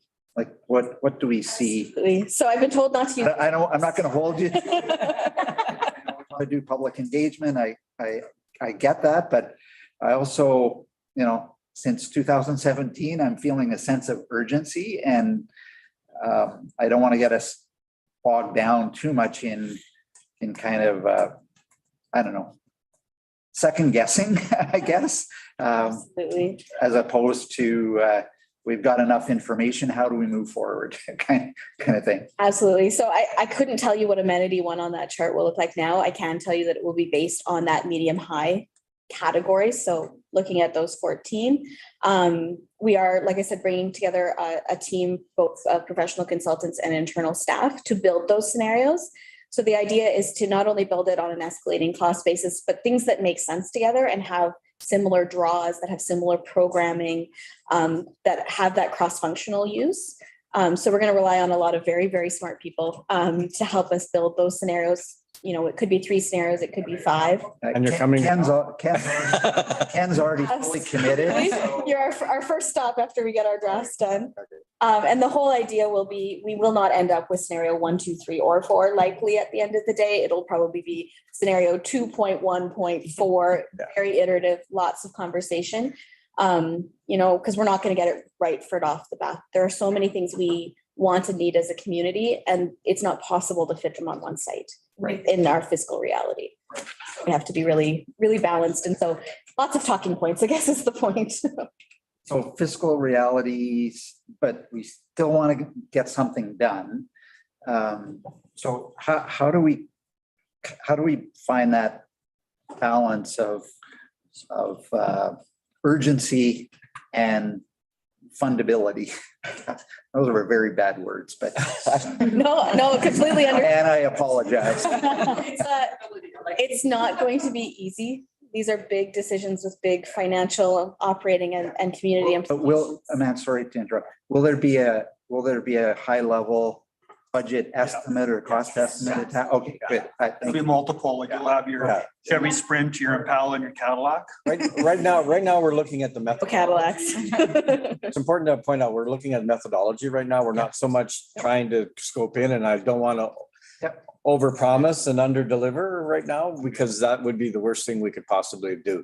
Sorry, as administration, we're well aware that that costing is really an important factor. So understanding that the capital and operating costs will be a part of the project. We'll come back to you. Okay, perfect. All right, I'm just, Councillor Hughes, I know you've been waiting patiently. I apologize. And then I'm just, we gotta wrap things up here pretty quick here.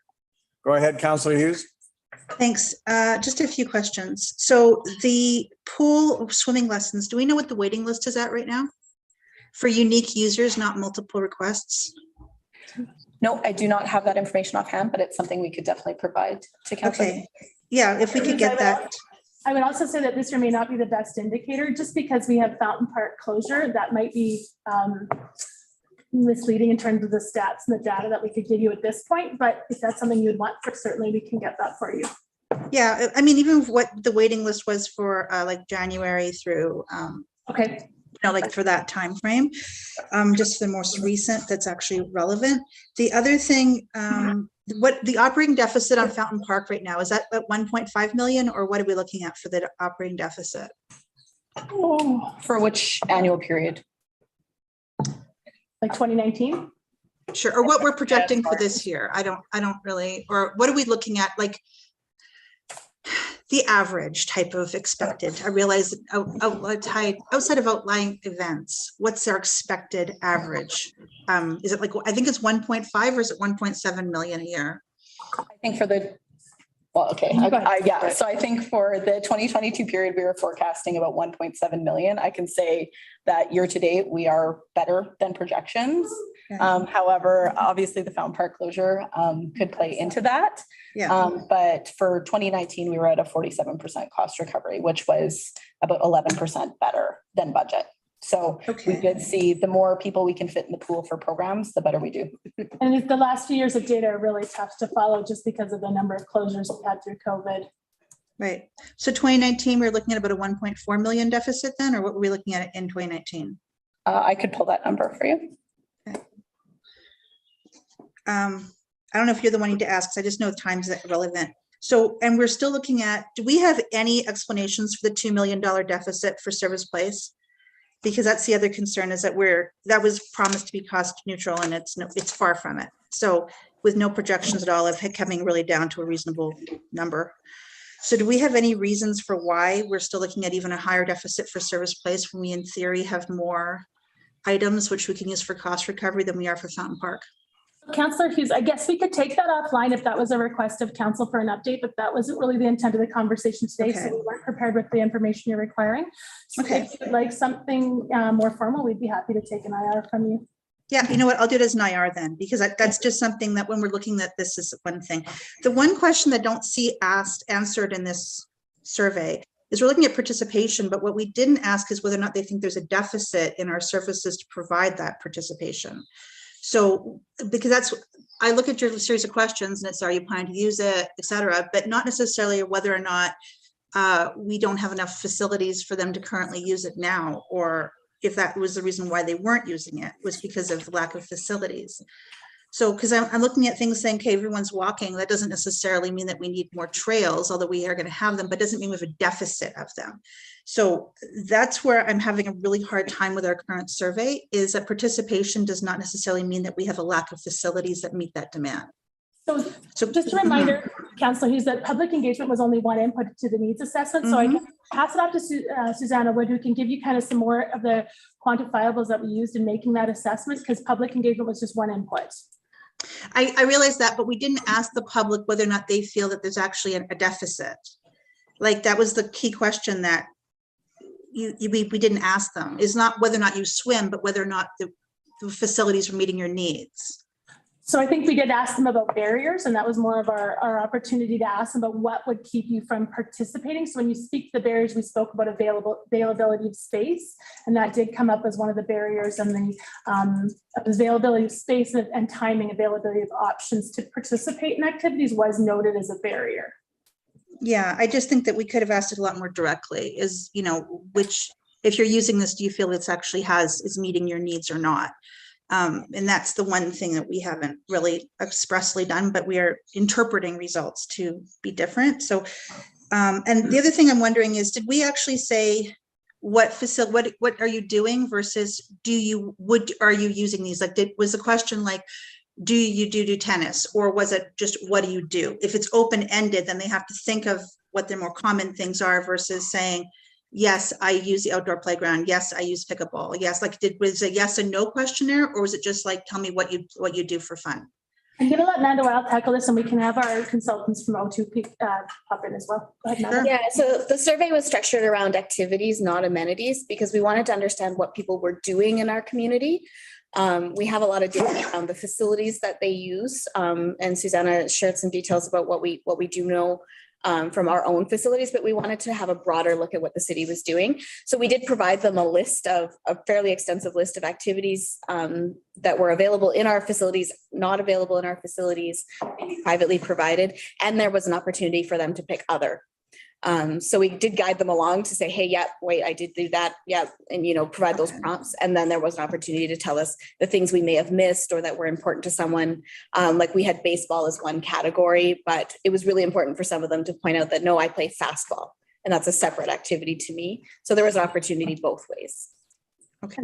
Sarah, if you wanted to add to that at all, please feel free. Nope. Yeah, I can jump in. Actually, just in addition, Danielle, to what you were mentioning about the barriers, we also provided an opportunity to talk about sort of that why you think your participation will or will not change too. And so that was an open-ended response, and people did provide some feedback there on why they would participate or not participate in future, and sometimes related to some of those barriers that we also heard about in the barriers question. Okay. All right. I'm not going to ask after that. I just telling you, I think we missed a huge opportunity to ask them whether or not they actually think the facilities are meeting their needs, not just whether or not they're using it, because we're doing a facilities and amenities plan, and we didn't actually ask them whether or not they're happy with what current level of provision of amenities. So usage does not indicate missing. Council, So we do, I mean, I'm that's it. sorry to cut you off. We just have to hurry on. We have one more presentation. It's all good. And good questions, and I please submit your IR. I mean, we also have our community satisfaction survey, which identifies our current facilities and what we have in place, and people are either have it or don't. But I really appreciate the comments. But it's all good. Go ahead, keep going. And yeah, if I don't see any more questions, Mayor Herron's going to move the recommendations, and go ahead. And thank you very much. Great presentation. Thank you. Go ahead. Hurry up. That the Community Living Standing Committee recommend to Council that the attached recreation needs assessment, what we heard report, and the attached recreation amenity needs assessment results handout be received as information. That the Community Living Standing Committee recommend to Council that the methodology for concept planning as shared in the attached presentation entitled CLSC presentation recreation blah blah blah be approved. No, don't put blah blah blah in there. Can I call the question? All in favor? And that's unanimous. Thank you very much. Again, thank you very much to all our presenters. Thank you, Councillor Jolly. I will see you this afternoon. I really appreciate it. Sarah, it just seems like we've met somewhere before. I do not know where. You just look so familiar. I'm not going to embarrass myself any further. Anyways, I appreciate it. And thank you very much. And I'm going to move on to our next presentation. Thank you for hanging in. 7.3, which is our Indigenous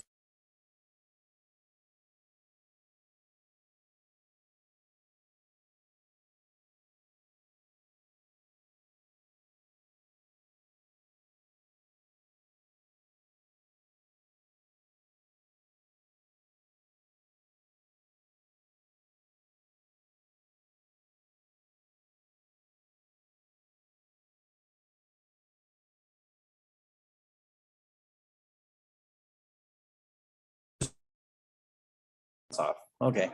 Is that better? Can we hear now? Yeah, white. Yeah, it's white. Okay. I'll use my big girl voice. Thanks, Councillor McKay. And yeah, so I am Dana Stromberg. I am the City of St. Albert's Indigenous Relations Coordinator, and we'll be speaking to the proposed Indigenous Advisory Committee of Council bylaw. Okay. We'll get right up here. Get close. Yeah. So two of the recommendations from the 2019 Pehonen report relate to establishing a committee of council with sustainable funding that focuses on Indigenous relations. This will support the city in further actioning reconciliation efforts. In July 2021, funding was approved to hire external consultant to collaborate with the local and regional Indigenous leadership to develop foundational framework for the proposed council committee. Peepaguan Pizzaguan, formerly Gwyn Communications, was contracted to complete this work. They began engagement in September 2021. In January of this year, Peepaguan Pizzaguan presented their findings and recommendations to council. Following those January discussions, administration was advised to draft a bylaw for the proposed Indigenous Advisory Committee. An environmental scan of other but similar Indigenous and reconciliation committees in other municipalities was also conducted. Both the draft bylaw and a summary of the environmental scan are provided in today's agenda. Through the environmental scan, 7 municipal examples and 1 agency within the Government of Canada were reviewed. The findings summarized included the type of committees. Of the 8 examples, the Indigenous committees were predominantly advisory in type or considered a standing committee. The proposed St. Albert Committee would be advisory. Membership eligibility requirements were assessed based on location. Of the 7 municipal examples, 5 permit members that live outside of the municipal boundary, while some do include requirements that the members work within municipality, or others simply indicate they must reside within the treaty territory. For the proposed St. Albert Committee, the Urban Indigenous Committee members would be required to work or live within St. Albert, while the representatives of governing bodies, such as the surrounding First Nations, do not. Honoraria payments for the members' attendance at the Indigenous Committee examples was noted. Half of the Indigenous Committee examples offer honoraria to the members' attendance at annual meetings. 1 municipal example offers honoraria to all of their advisory committees. As stated in the Peepeguan final report and the proposed bylaw, it is recommended that the proposed St. Albert Committee members receive honoraria. The offering of this honoraria would be in accordance with the city's honoraria policy.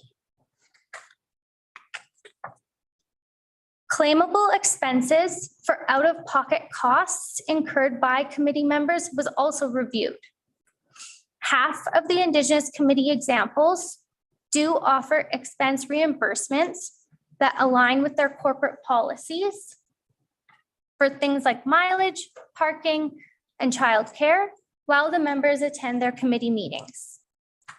Similar to existing St. Albert advisory committees, it's recommended that travel expenses from out-of-pocket associated with attending the St. Albert Indigenous Advisory Committee meetings shall be reimbursed. This reimbursement would be in accordance with our applicable city policy and admin directive. Budget allocation for committee discretionary use was also noted. 25% of the Indigenous examples receive budget allocation for their discretionary use. This use is for things like committee engagement with their community, education and training initiatives, and research. Similar to existing St. Albert Committee of Council budgets, it's recommended that proposed St. Albert Indigenous Advisory Committee also have an allocated budget for discretionary use. So based on the overall assessment of the environmental scans findings, the proposed St. Albert Indigenous Advisory Committee bylaw is in alignment with other municipal examples.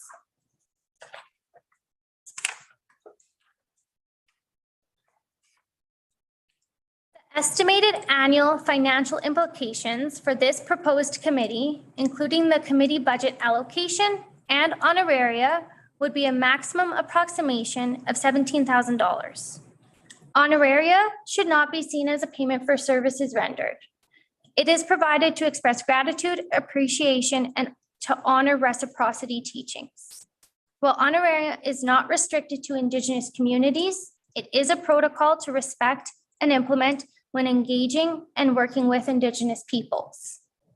The recommended honoraria for this proposed St. Albert Indigenous Advisory Committee would be covered within existing budget and in accordance with the city honoraria policy.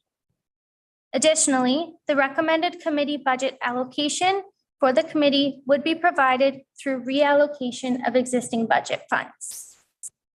The required administrative support would be provided within existing staff resources, primarily through the full-time equivalency Indigenous Relations Coordinator position, which was approved within the 2022 budget. The program and service implications include the addition of advisory supports that will help inform the development of strategy, action, policy, and guidelines that truly focus on truth, healing, and reconciliation in the city. In response to the city's commitment to addressing the calls to action from the Truth and Reconciliation Commission of Canada and our commitment to the community, this would foster the integration of reconciliation into our daily process and service delivery. This would be provided through existing staff resources, interdepartmental collaboration, and consideration of elements associated with the Indigenous Relations portfolio throughout organizational processes.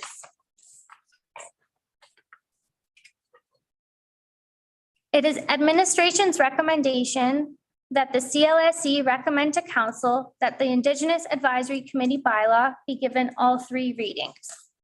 Having this established Indigenous Advisory Committee would provide support to administration and council in furthering our efforts towards restoring right relations.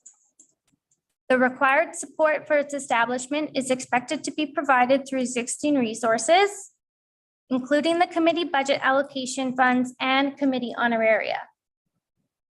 As outlined by the draft bylaw, which was informed by the foundational framework from the Peepaguan report, and that aligns with other municipal Indigenous advisory committees, the city would be implementing an action recommended to us through the Pehonan Reconciliation Report as prepared through engagement with our local Indigenous community.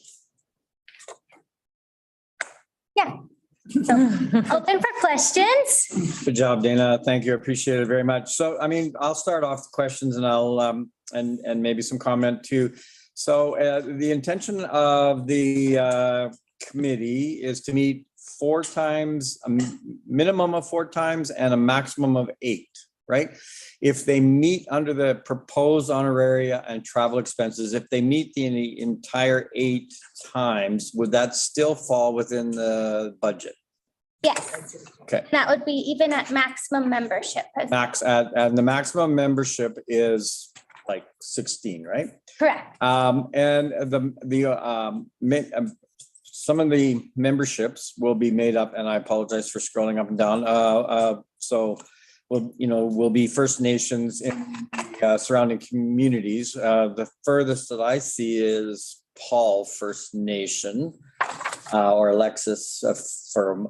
Is it possible that some of these First Nations will also have their own payment of miles or like travel expenses is the word I was trying to get out? Is it possible that they would have those if they were committed to being on our advisory committee? Would they be compensated for that? As part of the bylaw recommendations, those out-of-pocket expenses would be reimbursed. By us, but would they also maybe have, would any of your scans show that perhaps like Enoch has their own internal policies where they also supply them, so they wouldn't have to get them from us? So I didn't look into those details in the context of a participation in an advisory committee. Okay. Couldn't fully answer that for you. Okay, no, fair enough. So when we were doing the environmental scan, Dana, we looked at Lethbridge. Does Red Deer have an advisory committee? Or do they just don't ever, can I assume that kind of our compatible communities, they just didn't have advisory committees? So like Red Deer, Airdrie, some of those, so they don't have committees? Yeah, so that's a really good question. And I did look at some additional communities, including the town of Devon, the city of Airdrie, Medicine Hat, Wetaskiwin, and Red Deer. I did observe those ones, and they didn't have a specific committee that focused solely on Indigenous relations. Mm-hmm. Some of them worked through different processes, like having a diversity and inclusion culture committee that has an Indigenous membership within it. Mm-hmm. And did you have a chance when you looked at those around the honoraria? Like, I mean, and I've said this before, I see honoraria being paid out for ceremony. I'm not sure if I can buy into honoraria in a working committee. So whether that, I mean, I might make the amendment to strike that out of the bylaw, like section 23. But I'm not saying I'm against it long-term, but maybe like, can we try this first without honoraria? And I can see travel expenses.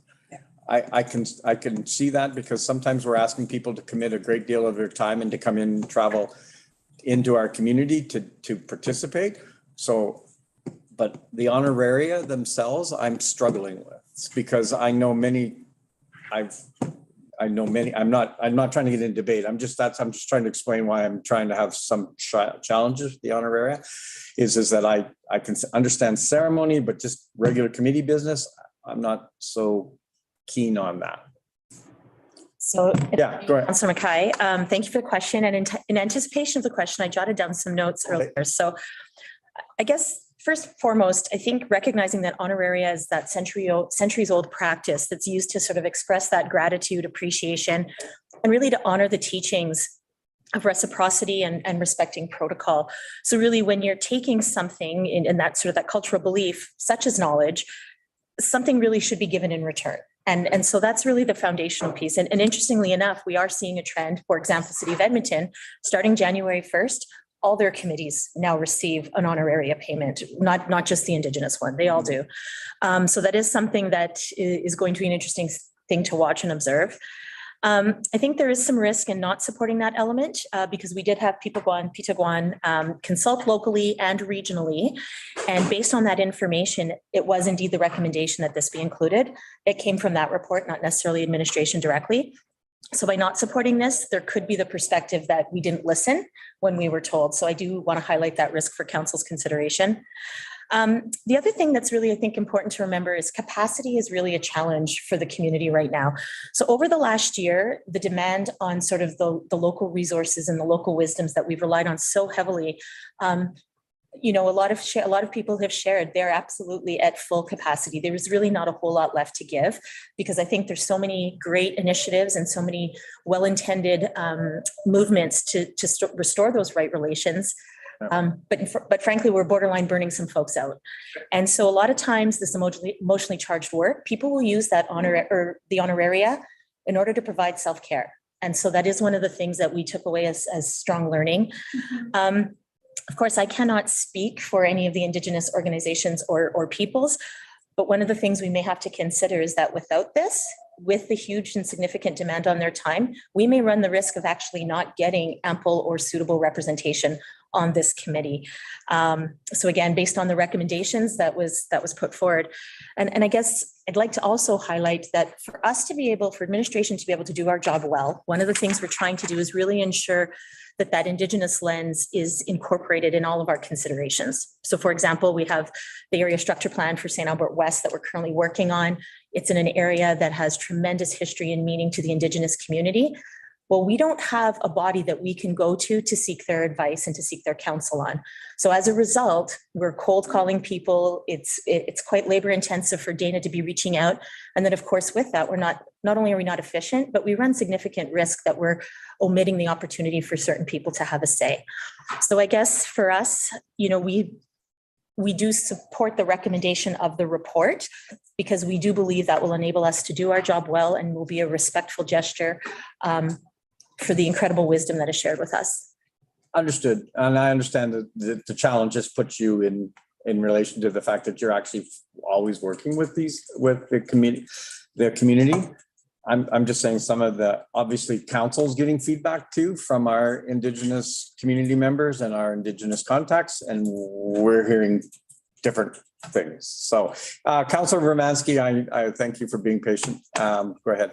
Okay, thank you for the presentation, Dana. And I have several questions with regard to this. The main thing is I would see reconciliation as working together. You know, it's the people of St. Albert and Indigenous all working together to, you know, to find a comfort and, you know, and healing process. And yet we're creating a race-based, you know, committee here.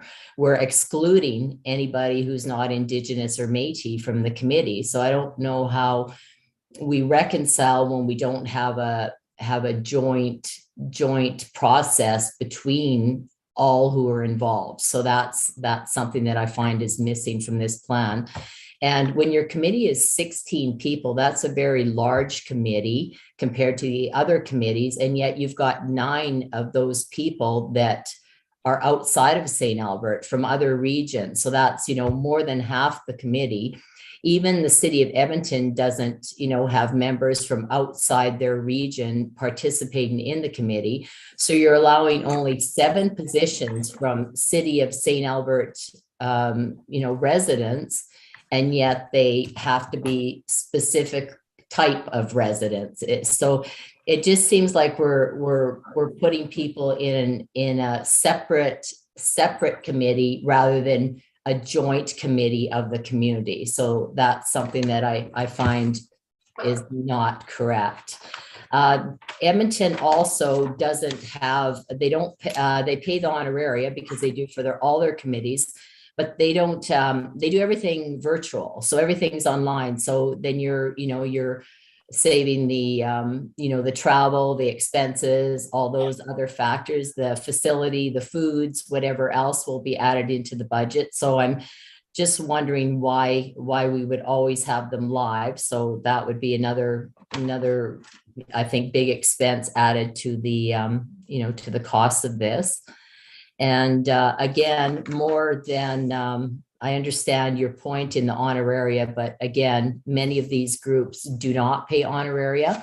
And there are other examples, but not similar examples. You mentioned there's similar examples, but they really aren't. Like Calgary has been in place since 1979, and it's not even realistically a committee.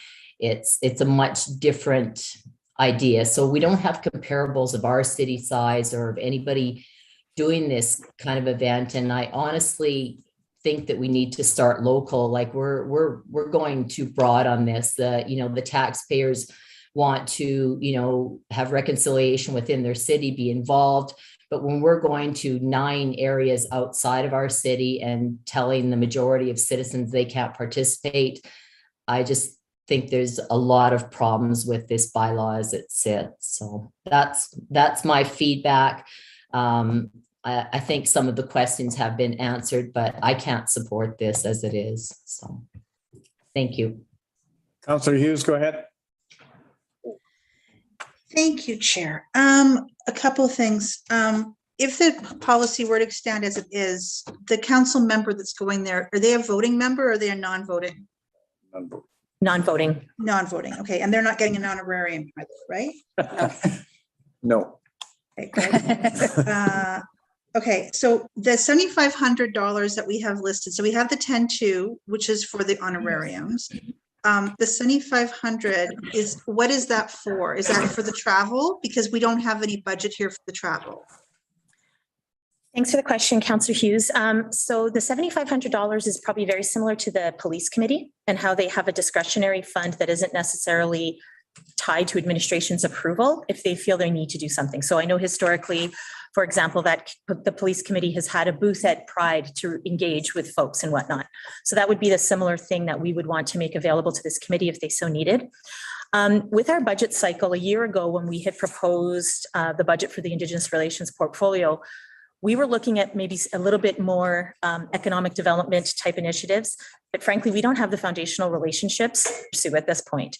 So by looking at it and recognizing we didn't want to come back to council and ask for more money, we would be asking and planning to use money that we already have and just using it and redirecting it to this work. Okay, so we actually don't have a defined budget for what we're expecting for travel then.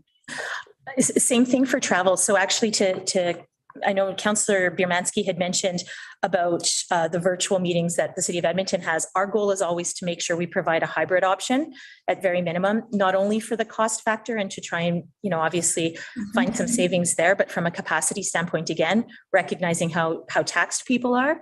If we're able to give, the option for people to log on virtually, we want to that's definitely a part of our plan. So part of why those travel costs aren't necessarily specifically laid out is we don't believe that we'll spend a full $10,000 on honoraria either, because as Councillor Mackay's question highlighted, we would need all 8 meetings and every single member, assuming all 16 seats are full, which we don't anticipate happening. Okay. So when I look at the purpose of this committee, that I'm struggling. There's lots of line items under 25, but and one of them is about how that this committee is going to prepare reports. And I'm thinking, who's writing the report then? I'm just Because- pulling up line 25. Yeah, 25C says upon request of Councillor CAO, prepare reports on matters impacting Indigenous people in St. Albert. So who's writing the report? Because it also says that they can't direct, you can't give direction to the city employee. Or, so I'm like, so who's writing it? Go ahead. Yeah, no, and great question. So one example of maybe an area where we would request either council or the CAO would request a report. We've talked a lot about the history of Mission Hill. We've talked a lot about the former residential school site in that generic area and how we've historically used that location for things like fireworks. And there's been a lot of variety of community feedback. We have a number of folks that have reached out to us and said, no, we need to continue and start having fireworks from that location again. We've had a number of people identify that we need to engage in significant ceremony to show respect before we can use it again. And then we've had other groups say, you know what, St. Albert's got a lot of sites. Maybe you need to find something better long-term. It would be very helpful for us as administration to have a body such as this that we could say, engage with community using the $7,500 as an example, go to powwow, go to pipe ceremony, have conversation and help us. And then ultimately that group would come back to administration with a recommendation that we could then present to council. So it's those type of one-offs. Again, it wouldn't be a regular ongoing business, but for some of those unique needs as we're trying to learn and move forward, that would enable us to do that. Councilor Hughes, good question. Mayor Herron has to leave fairly quickly. Can she just jump in on? Absolutely. Go right ahead, Mayor. Part of the backgrounder, it says that the 7,500 is similar to other advisory committees of council. That's just the police committee, right? Like, yeah, that's it made it sound like every committee gets $7,500 budget, but that's incorrect. I just want to make sure that's I was wrong, but it's just the police committee. Yeah. Okay. For that. No, it's okay. I have to leave and this is more thoughts, not questions. I'm actually kind of in agreement with Councillor Mackay about the honorariums for ceremony. I'm fine with. As a starting point, I want to believe that the members of that we're looking at would want to sit and give of their time. They've asked us for this committee. It was part of the Pehonan report.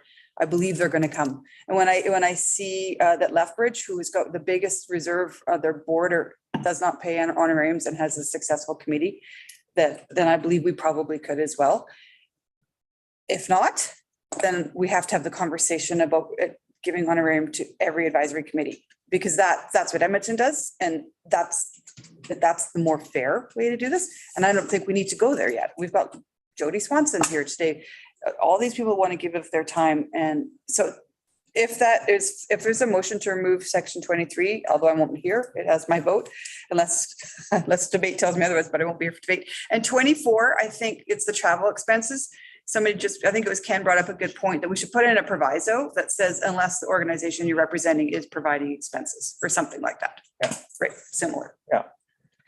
I mean, I'm sorry, Councillor Hughes, are you finished your question, or do you have additional question or comment? Okay, so yeah, just a couple of things here.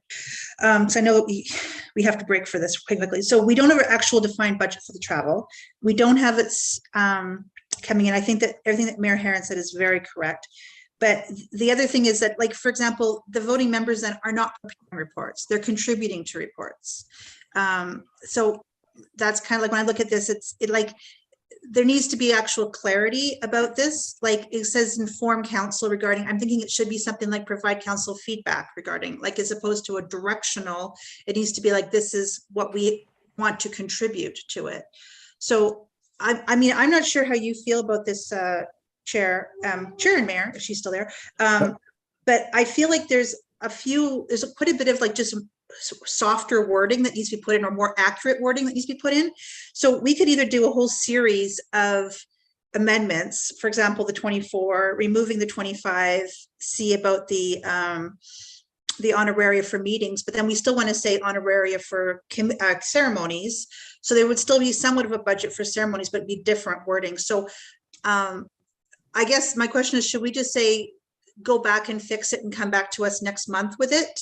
Or do we want to sit here and put through a series of amendments? Yeah, I mean, I guess what we can do, and I'm looking into administration, Cindy, I mean, timeline wise, is there a commitment to have the bylaw? I don't want to lose the bylaw. We need the bylaw because our Pehonan report and also the TRC has given us some directions around municipalities. You do have an alternative recommendation, and I'm wondering, I think you've heard some feedback, but I think might be, I would propose that we could do that. If we, do you think a month is enough time? Because we're moving into summer. Do we have a CLSC in July? Yes, we do. So we have, is that enough time to, if we got your feedback in relation to some of the, I see Mr. LaFleur has just popped on, in relation to some of the tweaks, I guess, for lack of a better word, around the honoraria and around the travel expenses and also around roles and responsibilities, like as mentioned by Councillor Hughes, how are you feeling about that? I don't want to lose the bylaw. Appreciate that. Absolutely. So in terms of the committee roles and responsibilities, a lot of that we did take language from existing committees of council. Yep. So I think we would need enough time to go back and see how you would like this to differ. Yeah. Our ultimate timeline goal was always to have something to be a part of the, if approved, to be a part of the regular committee of council cycle. I would probably ask for August, pardon me, just to give us that month. We have a meeting in August. No, we have a meeting in August. August 15th one. If we could be on the August 15th one, yeah, give us enough time. Dana is getting in the next couple of weeks, so that would be a bit of a. That's right. I forgot about that. I am so sorry. My invite must be still in the mail. It's a long way up to Fort Nelson. Mr. LaFleur, did you want something specific to say, or did you we're just popping on in case there was further questions? I did just have one comment, Mr. Chair, through the chair to the committee members. In terms of revising the bylaw, I've heard enough feedback, I think, that I can address pretty much all of the issues. The one that I'm not sure about is Councillor Bermansky's issue about being fundamentally in disagreement with the composition, the membership. And that would be one that I would want to, offline would want to consult with Cindy, Dana, and perhaps the Indigenous community as well. Because I know that this recommendation for a committee of this composition is not administration's recommendation, right? This came from the Indigenous community themselves. So, but other things like, the idea of our honoraria being only for ceremony, not for meetings, easy to fix, right? Fair enough. I could do that by August. And the last comment being that even a revised bylaw, this is the kind of bylaw that I think is a highly likely that council is going to want to propose second reading amendments anyway, because there's a lot of fine tuning that some council members may want to do, and we can't anticipate everything, but we can fix a lot based on what we've heard today. All right, thank you for that input. Councilor Bermansky, I know you have your hand up. Can we, I'm just conscious of time, so go ahead. Just one last comment. There was a mention of subcommittees too, so that would have to be addressed as well. If there's honorarium for one and not for the other, and how many subcommittees and when are these organized? So it's getting a lot bigger than it started out as with subcommittees. So that should be in there as well. Yeah, as you're aware, every advisory committee of council has the ability to form subcommittees. Right. I think it just goes to some of the comments we had around, and it's specifically outlined in the existing bylaw that subcommittees would not have honoraria attached. So, I mean that's addressed. But I mean, if we remove honoraria except for committee, then that would, or for ceremony, then that would be addressed. As to the makeup of the actual committee itself, I think there will be a lot of discussion around that, but we as identified by Mr. LaFleur, that was from from the Indigenous community themselves. So I'm not going to speak on that, but I think that's for when the bylaw comes back at first reading. So so from what I've heard, we do have the alternative motion A, and if as worded is that work okay for you, Cindy? So A, does that work? I don't actually have a copy in front of me, but I'm going to trust the chair that I'm sure it will work fabulously. Oh, man. Councillor Hughes, go ahead. Chair Ken, I'm going to call you. Chair Ken. Chair Ken, like Dr. Phil. Oh, Okay, scary. so, well, you know, you both have the same amount of hair, so it's okay. Ow, Okay. Ken, if you just found out now that you're bald, this is bad news. Okay. Anyway, so here's the deal. Why don't we have, what I would love to do is say they amend it and that all council members are provided the copy of this and provide feedback in the next 7 to 10 days, so that just in a hope that we can decrease the number of amendments in second and third reading. And that way everybody has a chance to look at it. And because I mean, I provided a few things, but I'm also time sensitive right now. And so I would love just to help, just so that they have feedback, not that they have to do what we say, because it's obviously not a council motion, but just so that they have a heads up of concerns that we might have to try to make this so that when it does come back in August, it's not further delayed. Would that work? I'm looking at David LaFleur Yeah, right now. no, that's fine. And we also have to add the date as well. So, Yeah. Mr. LaFleur, do you have a, I mean, I've got A in front of me and I'll just read it out just for the purposes of moving it forward here. Is that just as the Community Living Standing Committee recommend to council, and that's A, is that council direct administration to amend the Indigenous Advisory Committee bylaw, or I would probably put in there that council direct that council provide feedback by a certain date to administration concerning the proposed Indigenous Advisory Committee bylaw. And then it come back to committee on August 15th. So is there a date you want to insert in there? What would you like all of council to provide feedback to you by, Mr. LaFleur? Yeah, I was just going to say, I thought Councillor Hughes' suggestion was an excellent one. We could easily amend that motion to say that the committee, not council, because we're a committee right now, the committee direct administration to bring back a bylaw revised, taking into account feedback received from individual council members by June 30th. Okay. That way we get the draft bylaw to the rest of council today.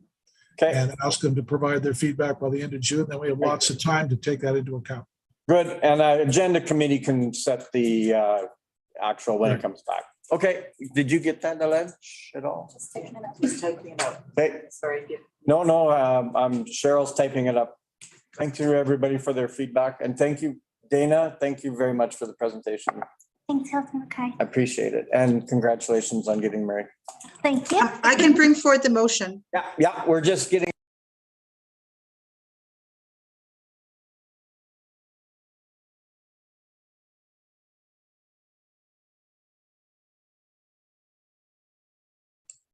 I'm not sure if it was your intention, but the boardroom's gone on mute. Not my intention. I don't know why. Oh, I know why. Dana, did you hit it? I can't reach it. I thought I was just turning off mine. Wasn't Dana, she can't reach it. So. We're just going through it again here. Sorry for the slight delay.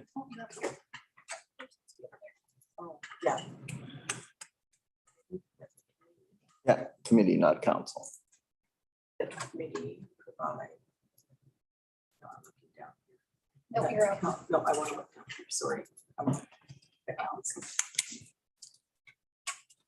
Need music in the background. Sorry. No, I need real good music. Not.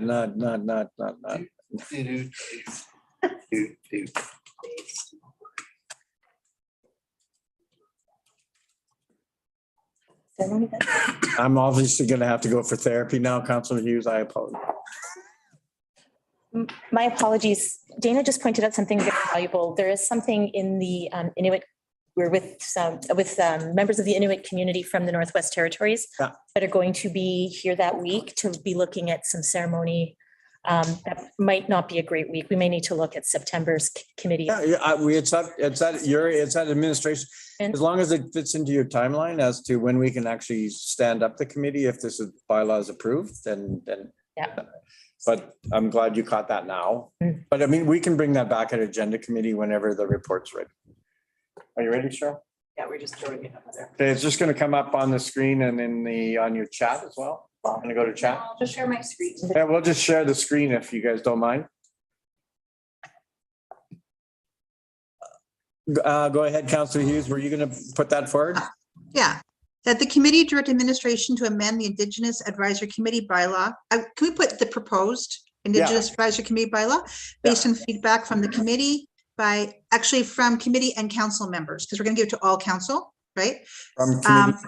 And council members by June 30th, 2022, and bring back the community living committee, bring it back. Bring it back. Or bring something back, bring the bylaw back to the committee for consideration. And we don't have a date. Can we just say Q3? Yeah, I was just going to say, we don't really need a date though. We agenda planning committee can put it on things. So I set by agenda planning. Perfect. It's not a committee. Sure. Sorry, Mr. LaFleur, it's not a committee. Yeah. Okay, and do you need any opening comments on it, or you're fine with it based on what we had? I think that this is going to help us figure out how to hash this out so that everyone's comfortable and we don't have a 9-hour council meeting in the future trying to work this out. So thank you for everybody. Yeah, I just want to say thank you again to administration. I know you guys worked hard on this and engaged with everybody, so thank you very much. So I'll call the question. All in favor?